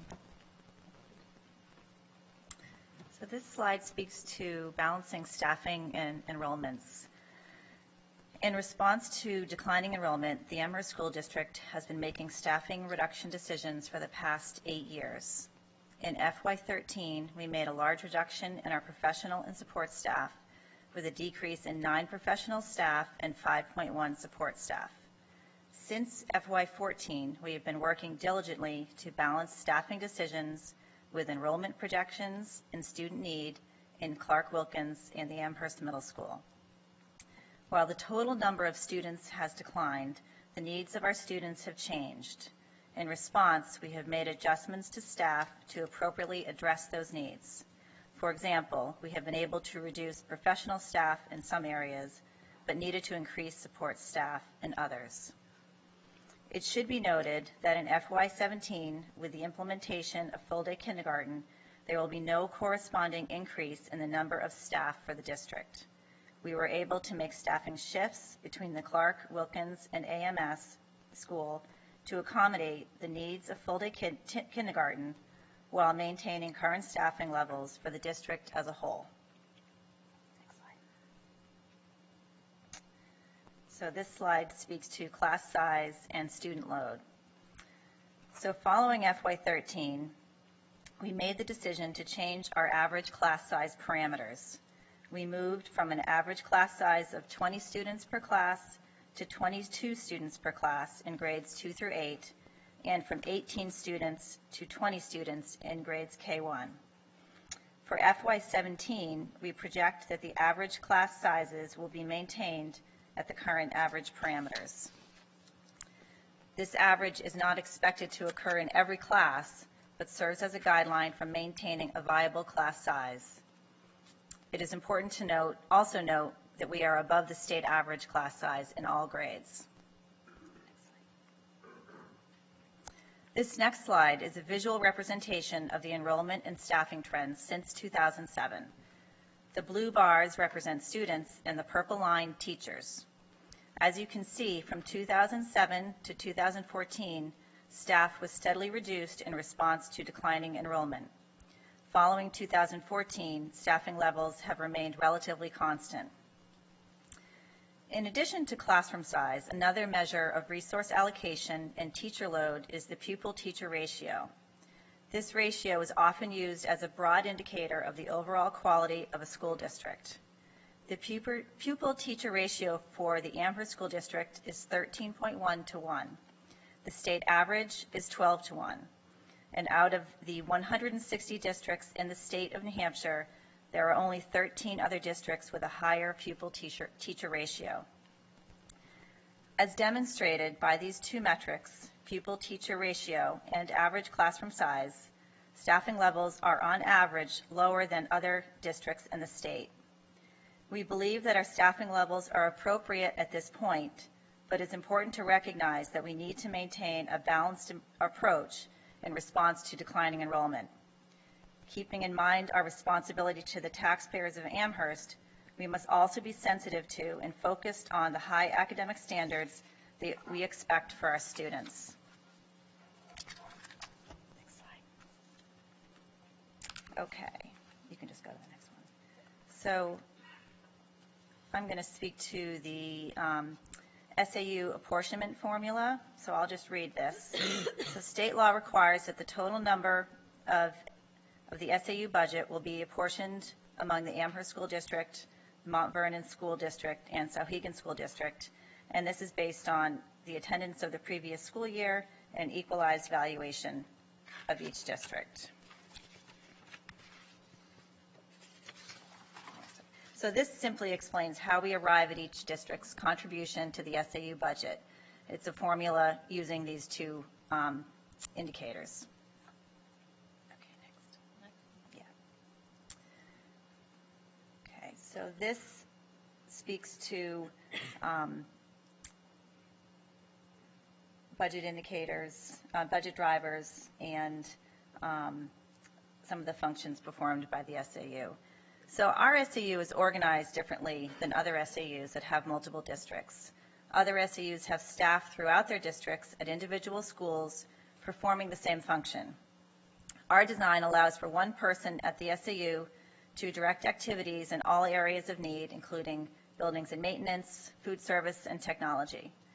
By maintaining one person from a singular and central location, it creates an overall lower cost to taxpayers. The major budget drivers in the FY17 budget include a net reduction in staff, 1.5% pay increases, a 5% increase in health care, and software enhancements to improve administrative efficiencies. As a result, the SAU budget will decrease by $57,881, or a 2.61% decrease. And next, I would like to introduce Paul Prescott, who will be covering revenue. Thank you.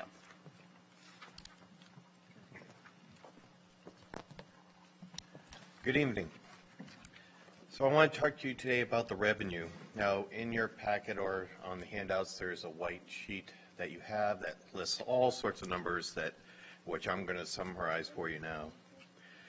So first, our revenue or our budget is what's called a gross budget, which basically means that you have our expenditures, or say our operating budget, and then you have a revenue which offsets it. So, and anything in between or any gap is what has to be made up for, is what has a tax impact. So this next slide talks about, basically, again, summarizes that white sheet that you have. The top portion there shows our operating budget. And you can see a decrease of $137,352 over the previous year. The middle section there is our revenue that offsets our operating budget. So even though our operating budget decreased $137,000, unfortunately our revenue to offset decreased even more, and we have to make up the gap in between. So if you look at some of the big drivers in our revenue section, that middle section there, you can see that our unreserved fund balance went down $374,000, or close to $375,000.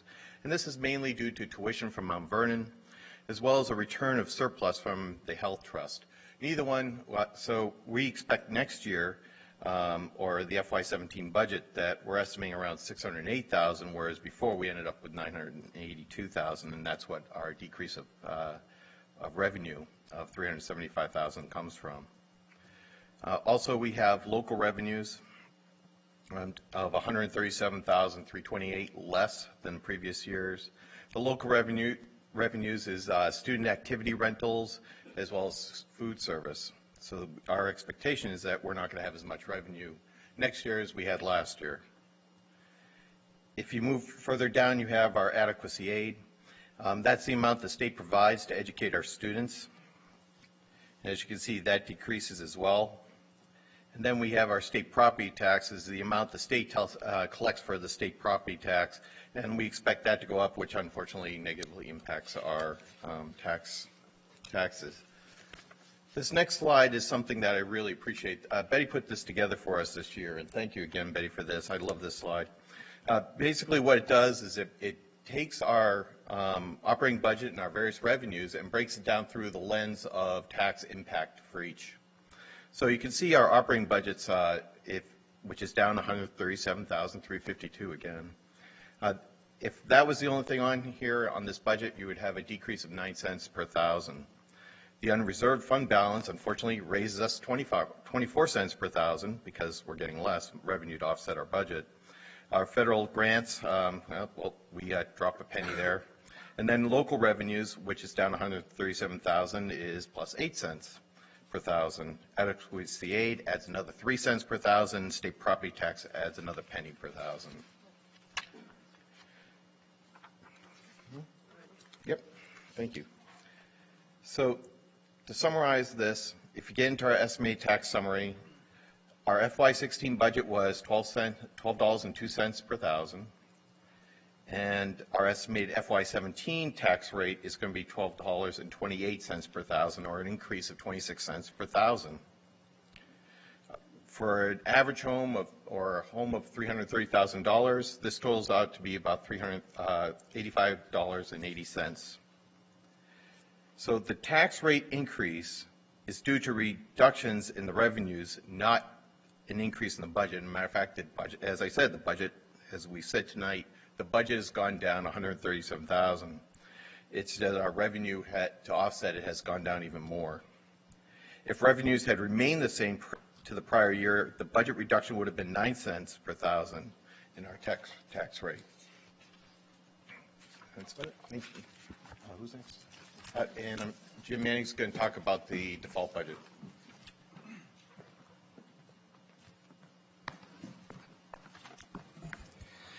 Thanks for coming, everyone, tonight. Especially it's so cold out tonight. Thanks to also those people watching at home. I have the unenviable job of discussing probably the most interesting part of the budget. I'm obviously joking. It's the default budget.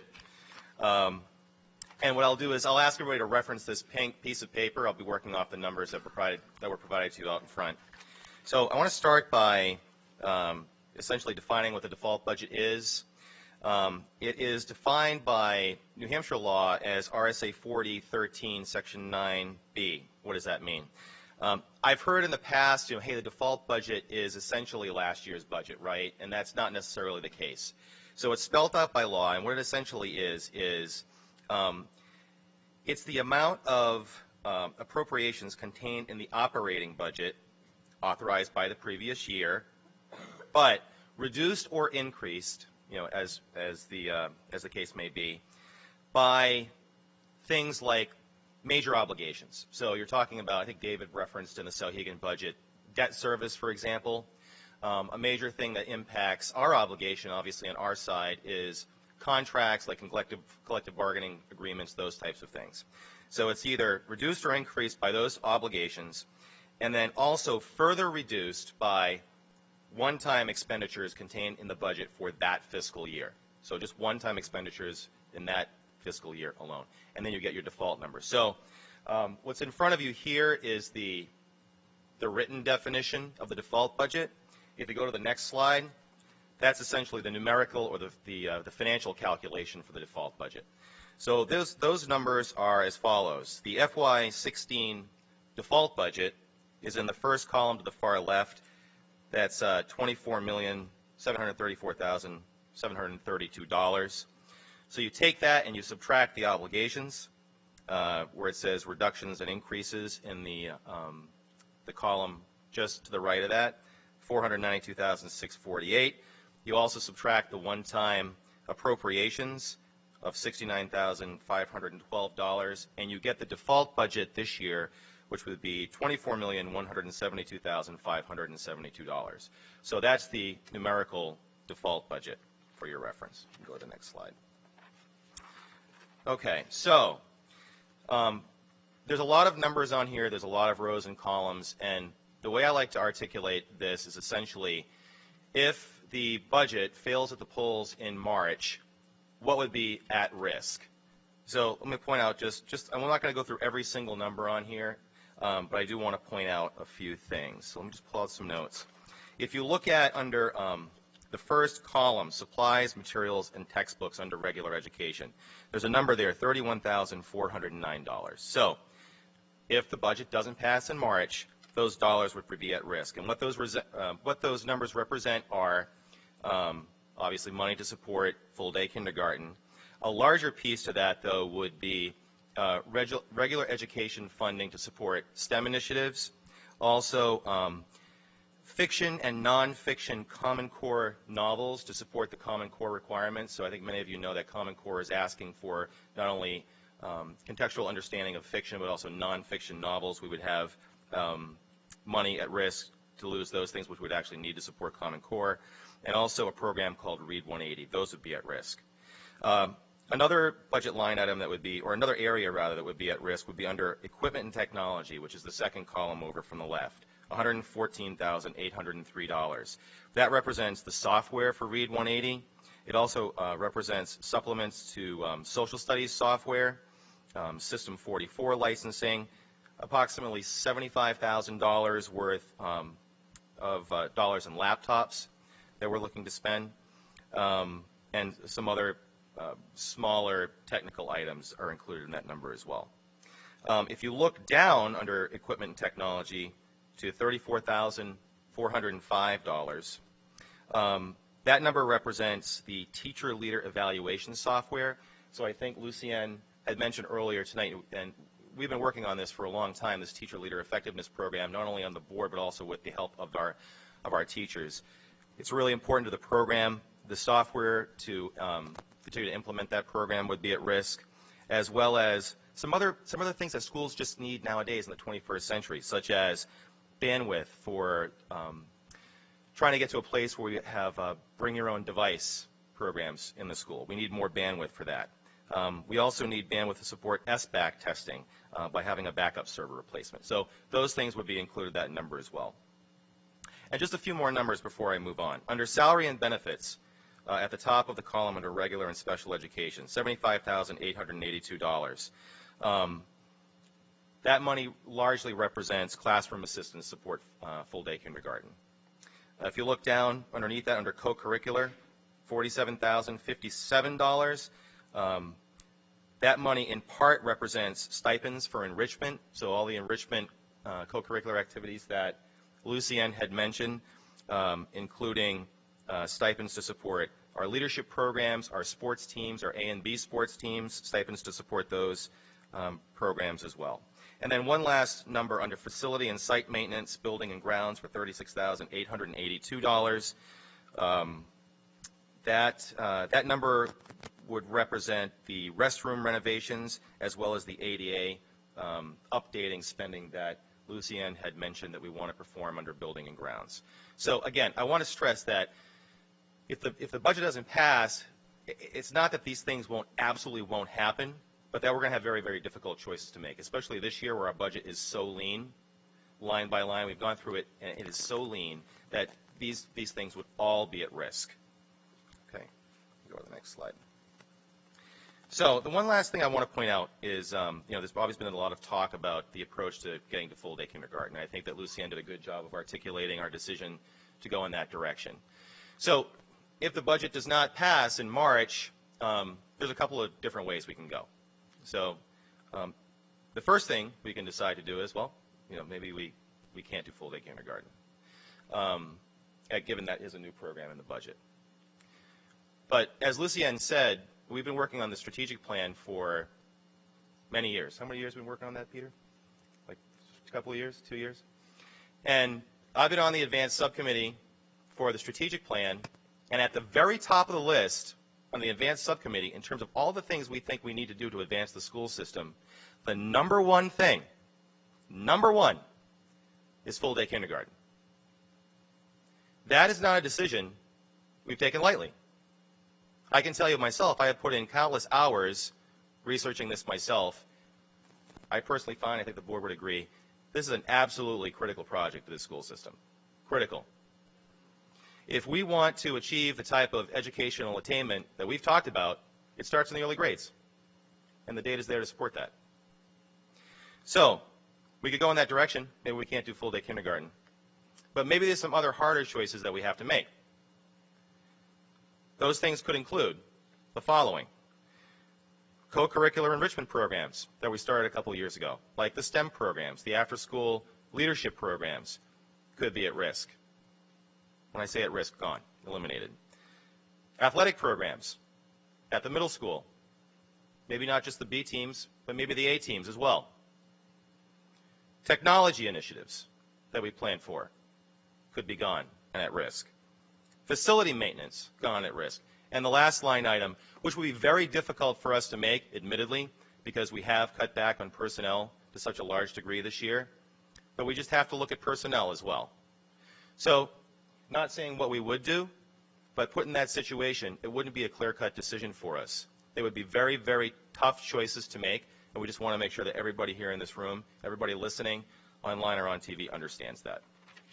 So, if we go to the next slide, the default budget of $24,172,572 is going to be $424,808 less than the proposed budget in FY17 of $24,597,380. Should the proposed budget be defeated at the polls, the default will be implemented, as I've articulated.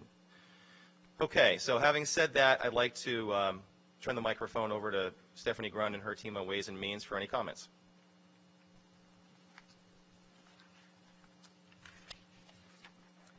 All right. Well, first of all, we'd like to thank the members of the school board, the principals, Jerry Santamon, Porter Dodge, department administrators, and everyone at the SAU for being accessible and willing to answer all of our questions. And trust me, we had a lot of questions. The Amherst School District Ways and Means Committee is pleased to support the proposed Amherst School District fiscal year 17 budget by a vote of 6-0. After careful review of the district's priorities and a detailed review of the school, departmental, and SAU budgets, we find that the budget is well justified and represents a sound expenditure for the town. During the review, it became clear that approximately 80% of the spending represents contractual salary and benefit obligations. The remaining 20% goes towards non-personnel spending by the school. Within this 20%, which is approximately $4.9 million, is the bus contract and debt service. Therefore, outside of contractual obligations, there is approximately 10 to 15% of what we would call discretionary spending in the budget. That's what we're really voting on. We do support the addition of full-day kindergarten in the curriculum. The school board has done its due diligence reviewing our current kindergarten curriculum and understanding the requirements the teachers have in instruction and in the students. The Common Core curriculum is based on a full-day kindergarten classroom experience. In order for students to be given the chance to succeed, we should provide a proper setting and a proper amount of instruction time for the students. We appreciate the school board's and the administration's due diligence in finding ways not to increase costs to the school budget. Amherst School District's fiscal year 15 average cost per pupil of $18,126 is well above that of the surrounding towns of quality schools. While Amherst School District's ratios of student to teacher to instructional support and to specialists are definitely in line with other towns, our average salary per teacher and associate benefits are well above that of surrounding towns in the state average. This is part due to the seniority of the staff, but is also due to the higher salary ranges employed in the district, as well as other generous benefits in terms of health insurance, retirement incentives, and automatic step increases. These structural issues must be addressed by the school board over time in order to reduce the burden to the taxpayers. It became clear that this level of salary and benefit spending has a potential, and it is definitely starting to impact other worthwhile initiatives being considered by the administration in the form of educational aids, facilities, and technology. Going forward, we encourage voters to be involved. Voters should make sure to review warrant articles and the budgets and contracts that support these warrant articles. It is our diligence as voters, as well as school boards, that will continue to make our school system strong. Stephanie, on behalf of the board, I want to thank you and the rest of the Ways and Means Committee for the work that you've done this year. We really enjoy working with you. Thank you. Now I'd like to call up Peg Bennett, who will review Article 13.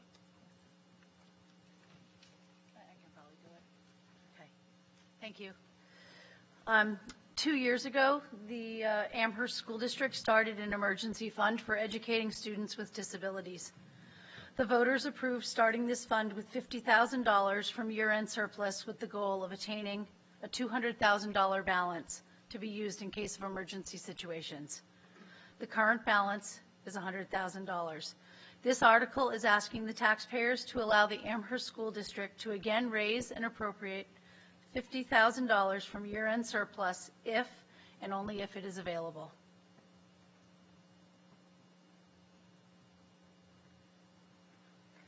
Although this article will be funded from surplus, it will still have a tax impact, as it is money that will not go back to the taxpayers. The cost of $50,000 from surplus has a tax rate impact of 3 cents per thousand, and that will be $9.90 on a $330,000 home.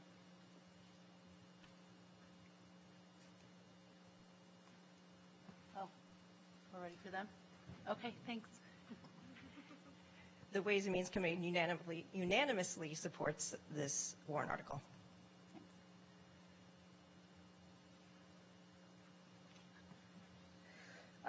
Next, we have the warrant article for other business, and this basically says to transact any other business that may legally come before the meeting. Ways and Means? We unanimously support this article. Thank you.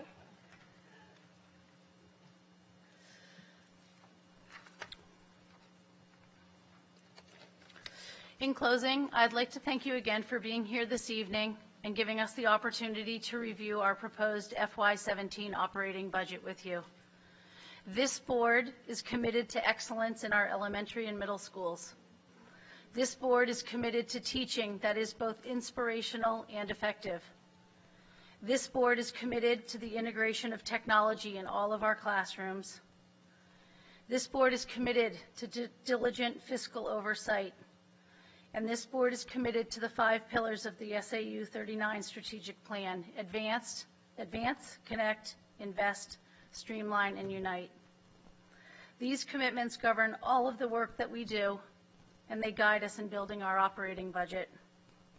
We are so grateful to our school and SAU administrators and to the Ways and Means. They all spent an enormous amount of time helping us develop, review, and optimize the proposed budget, a budget that supports the initiatives that make the Amherst School District one of the top performing districts in the state. As always, we welcome the public to join us at our regular meetings and to participate in ongoing discussions about our schools. We value your questions, your comments, and your input, and we encourage you to be involved. Thank you. And now we'd like to see if there's anyone from the public who has questions for the board.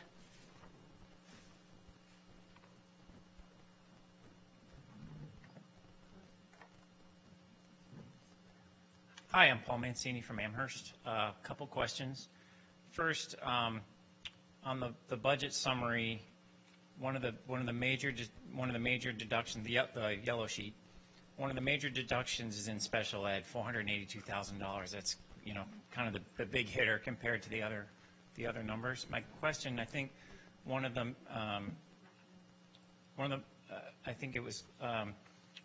early on in the presentation, I said that a lot of the special education costs depend on they can vary quite a bit. If I understand correctly, my question is do I have the correct understanding? the special education costs can vary significantly year to year or every few years, just depending on the students that you have in the district. So is this a case where right now we're in a lull, but perhaps in a few years with changing enrollment, we could have those costs go up significantly, and probably by law we have no choice, but we have to fund those. Is that correct? Hi. Hi. Yes. Okay. And it's every year. Okay. Every year it depends on who's coming through the door. Okay. Yep. So my next question is, obviously full-day kindergarten is the hot button issue, and there's been a lot of reference to the data supports. Can you just point me to where I could find that data so I could read on my own, because Sure. I can't speak for others. My initial reaction is I didn't have full-day kindergarten and I turned out just fine, but that was a long time ago, and I'm completely uneducated, and I'd like to become educated before I actually cast my vote. So where could I go? Well, thank you for wanting to be educated on the topic. You can go to the SAU website, SAU 39, and there is information on that front homepage. I believe there are notes from the public forum that we've had. Oh, in our yeah, okay, great. So you can also, the public forums that we have had have been streamed, and you can access them on that website as well, so you can watch them. Okay, thank you. You're welcome. Sure.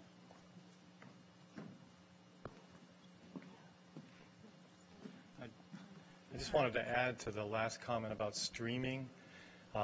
So tonight's meetings were streamed live, and I want to thank the boards for providing that for our citizens in Amherst. By law, the board has to hold their meetings in public with the public, and this is a great avenue for us to do that. So if you, even after this meeting, and I'm going to look to Brad to nod if this is correct or not, once this live stream of this particular event is done, it doesn't take very long before it's uploaded to the live stream archive. So if you go to the SAU 39 website and you scroll down a very little on the left-hand side, it'll say live stream. Click on that. All the meetings that have been live streamed are there, and you can choose that, including the two tonight, as well as the deliberative sessions in February 1st and February 2nd. So I want to thank the boards for that, and it gives you an avenue to check, go back and forth, and see what has been said over time if you can't make a meeting. And also at home, open your computer and you can watch us on your screen. So thank you.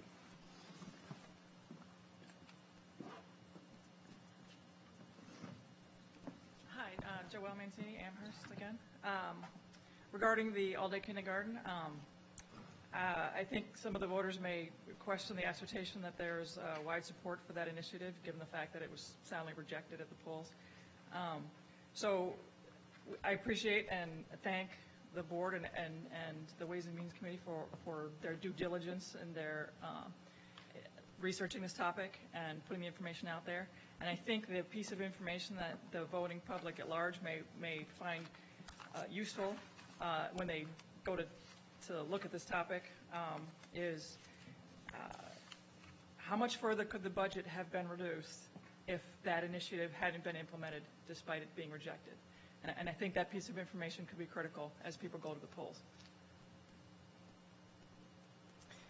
Thank you for your comment. I think that when we make decisions on our budget, we are continuously and always trying to balance fiduciary responsibility with the responsibility that we have to our students, and providing them with the best opportunity for a successful outcome. So it's not just about cutting dollars. We take that very seriously, but we have to balance that with what will that lead to in down the road costs, and we have to weigh both sides of that.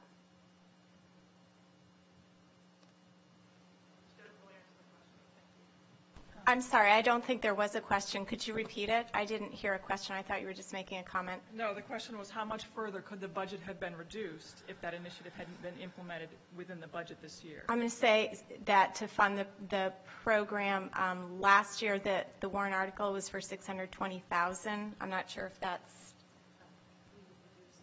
I think we reduced it $576,000. So that amount is built into the budget for all-day kindergarten, in the proposed budget? That's correct. Thank you. Yep. And that information is actually provided in the public forums. I'd like to briefly comment, if I can. The public is not voting on full-day kindergarten or not full-day kindergarten. The public is voting on the operating budget, which is $137,000 less than the previous year. Full-day kindergarten, as Jim pointed out, if the budget is defeated in the polls and we go to a default budget, we're not necessarily eliminating full-day kindergarten. We may be eliminating something else or a bunch of other things that this town and the parents would prefer we have, but what we have to do is make sure that we're giving our students, all our students in every grade level, including kindergarten, what they need in order to succeed and move forward into first grade prepared. So the public is not voting on full-day kindergarten. The public is voting on the operating budget. Full-day kindergarten was built into the operating budget, as we've said. It was made so it was a net zero gain to the operating budget. Matter of fact, our operating budget is $137,000 less. That is what the public is voting on.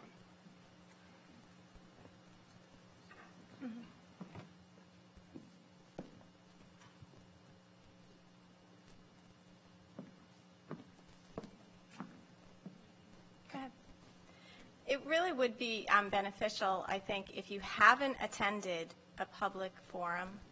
We've had several.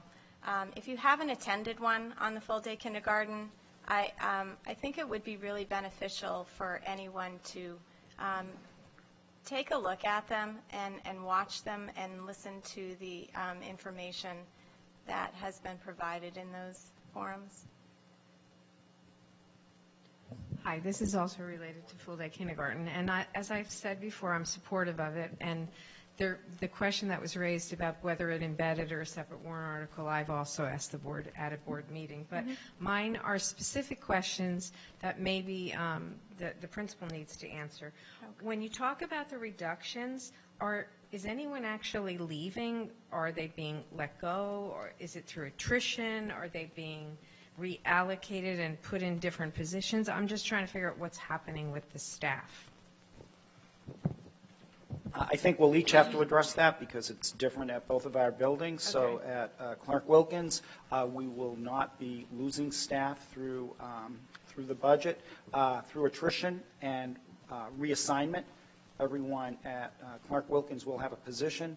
The middle school is in a slightly different position with that so that we could come in with zero, so I'll let Porter answer that one. Okay. Right. Maggie, your question is that the answer is we will not be, we have retarees. Okay, that's right. what I'm trying to figure yes, out. Attrition is we're going to... We will not be riffing teachers at this point, with an exception of, to be honest to the public, that reduction of the nurse of the half-time, that is a riffing only because in the area of, and help me on this, Betty, if I'm incorrect, but in that particular area, there's one in which it may require riffing because people cannot move around and move into those slots. Okay, because they can't be reallocated. Right, yes. Okay. And my second question, and so the overall, I think it was in a slide, the overall head count is going to remain the same between the two schools, overall district, right? You're yes. Keeping the same. Okay, that was my first one. And my second question, this was related, I did see the forum, and it was a question I meant to follow up, and I wasn't back to go to the one last night, that I know you had another one, but what percentage of our kindergarten children go somewhere else in the afternoon, which would be equivalent to a full day? Do we know the percentage? Like, you put them on a bus, do you know where they go? So for any of the children, whether they're in AM or PM kindergarten, how many of them are in another program kindergarten experience? Yeah, that would be considered like the equivalent of a full day kindergarten. I'm trying to see if they're already there, what percentage are there? Let me say that at least 50% of our children on any given day are going to a program. I would not say that all 50% of those are what I would consider a full-day kindergarten program, but they could be comparable to. If I had to pick a number for how many are in a kindergarten experience, I would say roughly 20%. The group I'd really like to address are the children who do not come to public kindergarten in Amherst, but do come in first grade. That's roughly 17 to 25% of our first graders who have been Amherst residents in kindergarten, but didn't attend. The vast majority of those children have been involved in a full-day program. So that really is the group we are hoping to target with full-day kindergarten also. And we've given explanations for that. First grade is the grade level that gets the highest percentage of interventions, academic interventions at the beginning of the year, and part of that is we have children coming in from many different programs. Many of them can catch up quickly. By the mid-year point now, we know that their first grade is being discharged from services. So I think that's another important group to keep in mind, that percentage of children who are here in Amherst will come to us in first grade, but do not come to us. And do you know why they're not coming in kindergarten? Yes, because most of them need a full-day programming experience, and accessing the half-day program with us would not fit into schedules for families and that. So you're anticipating they'll join the full-day kindergarten? We are anticipating that the same percentage, roughly, of families who now join us in first grade will continue with full-day kindergarten, but will happen in kindergarten as opposed to first grade. Okay, and the number you said was approximately 50% are going somewhere else? I'm talking about all day. So do something all day. That I just.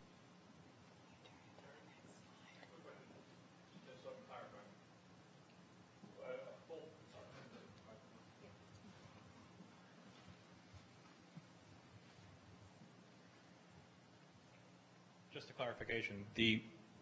If a student isn't going to a full-day kindergarten, such as being envisioned in the grammar school, they might be going to a program, but it might not be aligned to what the first grade teachers would like to see the kindergarten kids, the kids coming in with. I mean, you just can't say that because they're going somewhere for a full day, they're getting what they need ideally. Right. We certainly can't confirm exactly what each child is getting for programming, but we certainly aren't aware of, let's say, other programs that are implementing our curricula. Lucienne, can I just? Lucienne? Yeah. Can I just make one comment? Yep. Well, I think these questions are great. I wanted to address the question by, I believe, named Paul Mancini. You had made the comment, which I think is a good one. You know, I didn't have full-day kindergarten. I turned out fine, which I think is probably most people's reaction who are in their 30s, 40s, and 50s. But you said something that I thought was wise, which is, times have changed, and they have changed. And that's the operative place that we're in. Kindergarten today is first grade. So if you remember how formative first grade was when we were kids, it was formative. I mean, I remember going, it was a big deal for me. I'm sure it was for you. You're in school all day long. Now imagine having your first grade experience compressed into 2.5 hours. That's the situation in Amherst. That's where we're at. So you have little kids in a classroom for 2.5 hours getting all academics all the time, because that's what you need to be prepared for first grade. That's a problem. It's not developmentally appropriate, and it's not something that we want to continue. And what I would say about the comment about voters rejecting full-day kindergarten in the last session, I want to make clear that from this board's perspective, that warrant article was written to see whether or not the taxpayers were willing to support spending an additional $620,000, not whether they were in favor of full-day kindergarten. Otherwise, we would have put in a warrant article that said, hey, Amherst voters, are you in favor of full-day K, $0 impact? We didn't do that. We literally asked people, do you want to spend another $620,000? So we heard that loud and clear. I, quite frankly, think at the end of the day, it was probably a good thing for us. It taught us to dig a little deeper, see if we could find budget cuts, live up to our mantra of fiscal responsibility, and we were able to find a way to do it. That was a great outcome from my perspective, right? But it doesn't necessarily mean we're not going to do full day kindergarten. And I'm saying this as a father who's got a freshman in high school. I've got a son who's going to be in 5th grade next year, one who's going to be in 8th grade. And if we go to a default budget and we decide to do full day K, they will pay the price for that. But I want you to know, I still think it's the right thing to do. Because we've got kids in half-day kindergarten for 2.5 hours trying to get what we had in 1st grade in a full day. And again, that's not right. So that's it. Thank you. Hello, Jessica Steele, Amherst. One of the programs you mentioned was a surveying feedback loop program that you're interested in getting. What's the intention of that data? So if Tripod. there's right, that's the name of it, right? So that's the name of the software, and it's an online student survey that they can provide feedback to their teachers, but it's done on an anonymous basis. So teachers won't know who's saying what, but it gives teachers feedback from their students on, I can't speak to the different questions, I haven't seen it, so I couldn't give you a lot of insight into the actual survey, But is that used by staff and administrators to help teachers teach better, or is it used as, because I've seen with technology, students have used these types of platforms to really kind of go the bullying route and picking on teachers. What's the intention with the software? That's what I'm not, how is that going to improve the teacher's experience as well as the student's experience? Is that helping kids that aren't getting it anonymously say, hey, I'm not understanding what you're teaching me? Or is it taking a group of 20 kids who none of them understand how the teacher's teaching the material and helping that teacher teach better? Right. That's what I'm not sure on. Yep, good question. I'm going to ask Christine Landwehr, who's Director of Curriculum, and can answer this question for you. Yeah. The Tripod survey, as Lucianne said, is totally anonymous, so all of the student results are aggregated for the teacher, and the teacher gets feedback in different areas. The questions are non-judgmental, so students aren't rating their teacher, they're actually agreeing or disagreeing with certain statements, thus providing feedback. For example, it could say, and I forget the exact questions off the top of my head, I do have them, so if anyone wants to email me, I'm happy to share the exact questions with you from the survey. But, one question is something like, my teacher does a good job, or my teacher explains things well, or my teacher answers questions when I have them. And students would, in the lower grades, K2, they would say yes, no, or maybe. And in kindergarten through 2nd grade, the survey is read aloud to students in small groups. 3rd through 12th grade, it's a 5-point scale where students would respond. Right now, we're just piloting this year. We do plan on rolling it out full scale next year, but with feedback from the teachers who are trying it out. And at this point, we're using it for professional development for our teachers. So teachers get their results back, and then they have an opportunity to reflect on the results and make professional development goals based on their results and engage in professional development. So it's not, our administrators will see aggregated results. The teachers right now are anonymous, so that we're not going to see a specific teacher and what their ratings are, but we would see teacher A, teacher B, teacher C. At this point, it's not being used for evaluation, but certainly later on down the road, if the committee and the teachers felt we wanted to make a shift in that direction, it leaves the door open for that, but at this point for professional development.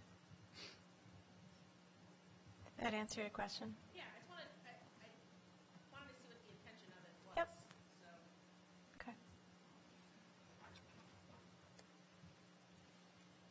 I just have a follow-on question to that. Is this part of this New Hampshire state mandate for teacher evaluations that they're trying to roll into play, or is that our own initiative to improve the educational experience?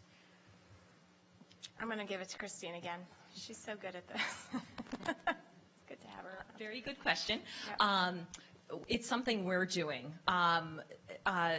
The New Hampshire system, New Hampshire laid out a model system, and they have certain pieces to their system. We use that as a model, but this is an additional piece that we felt really strongly about. We did a lot of work and research in this area and felt it was something we wanted to include in our system. New Hampshire felt it when they created their model system a few years ago. A lot of the research that was done around student surveys was still new, and not that many districts were implementing. As we've gotten a few years down the road, we have a lot more research and information, and we felt strongly that we wanted to include it. Is this done every year, or is it done on a weekly basis, monthly basis? Yeah, so we haven't finalized what next year will look like. It's really dependent on our field test that we're doing this year. So this year we have 28 teachers involved in this field test where they're administering the survey to their students, getting the feedback back, and reflecting through professional development sessions. The teachers involved this year, their students are taking it twice. We may or may not want to do it that often. Maybe it's once a year, maybe it's once every 2 years. We really don't know what that plan will be even next year. It really will depend on how the field test goes and the feedback we get from the teachers involved.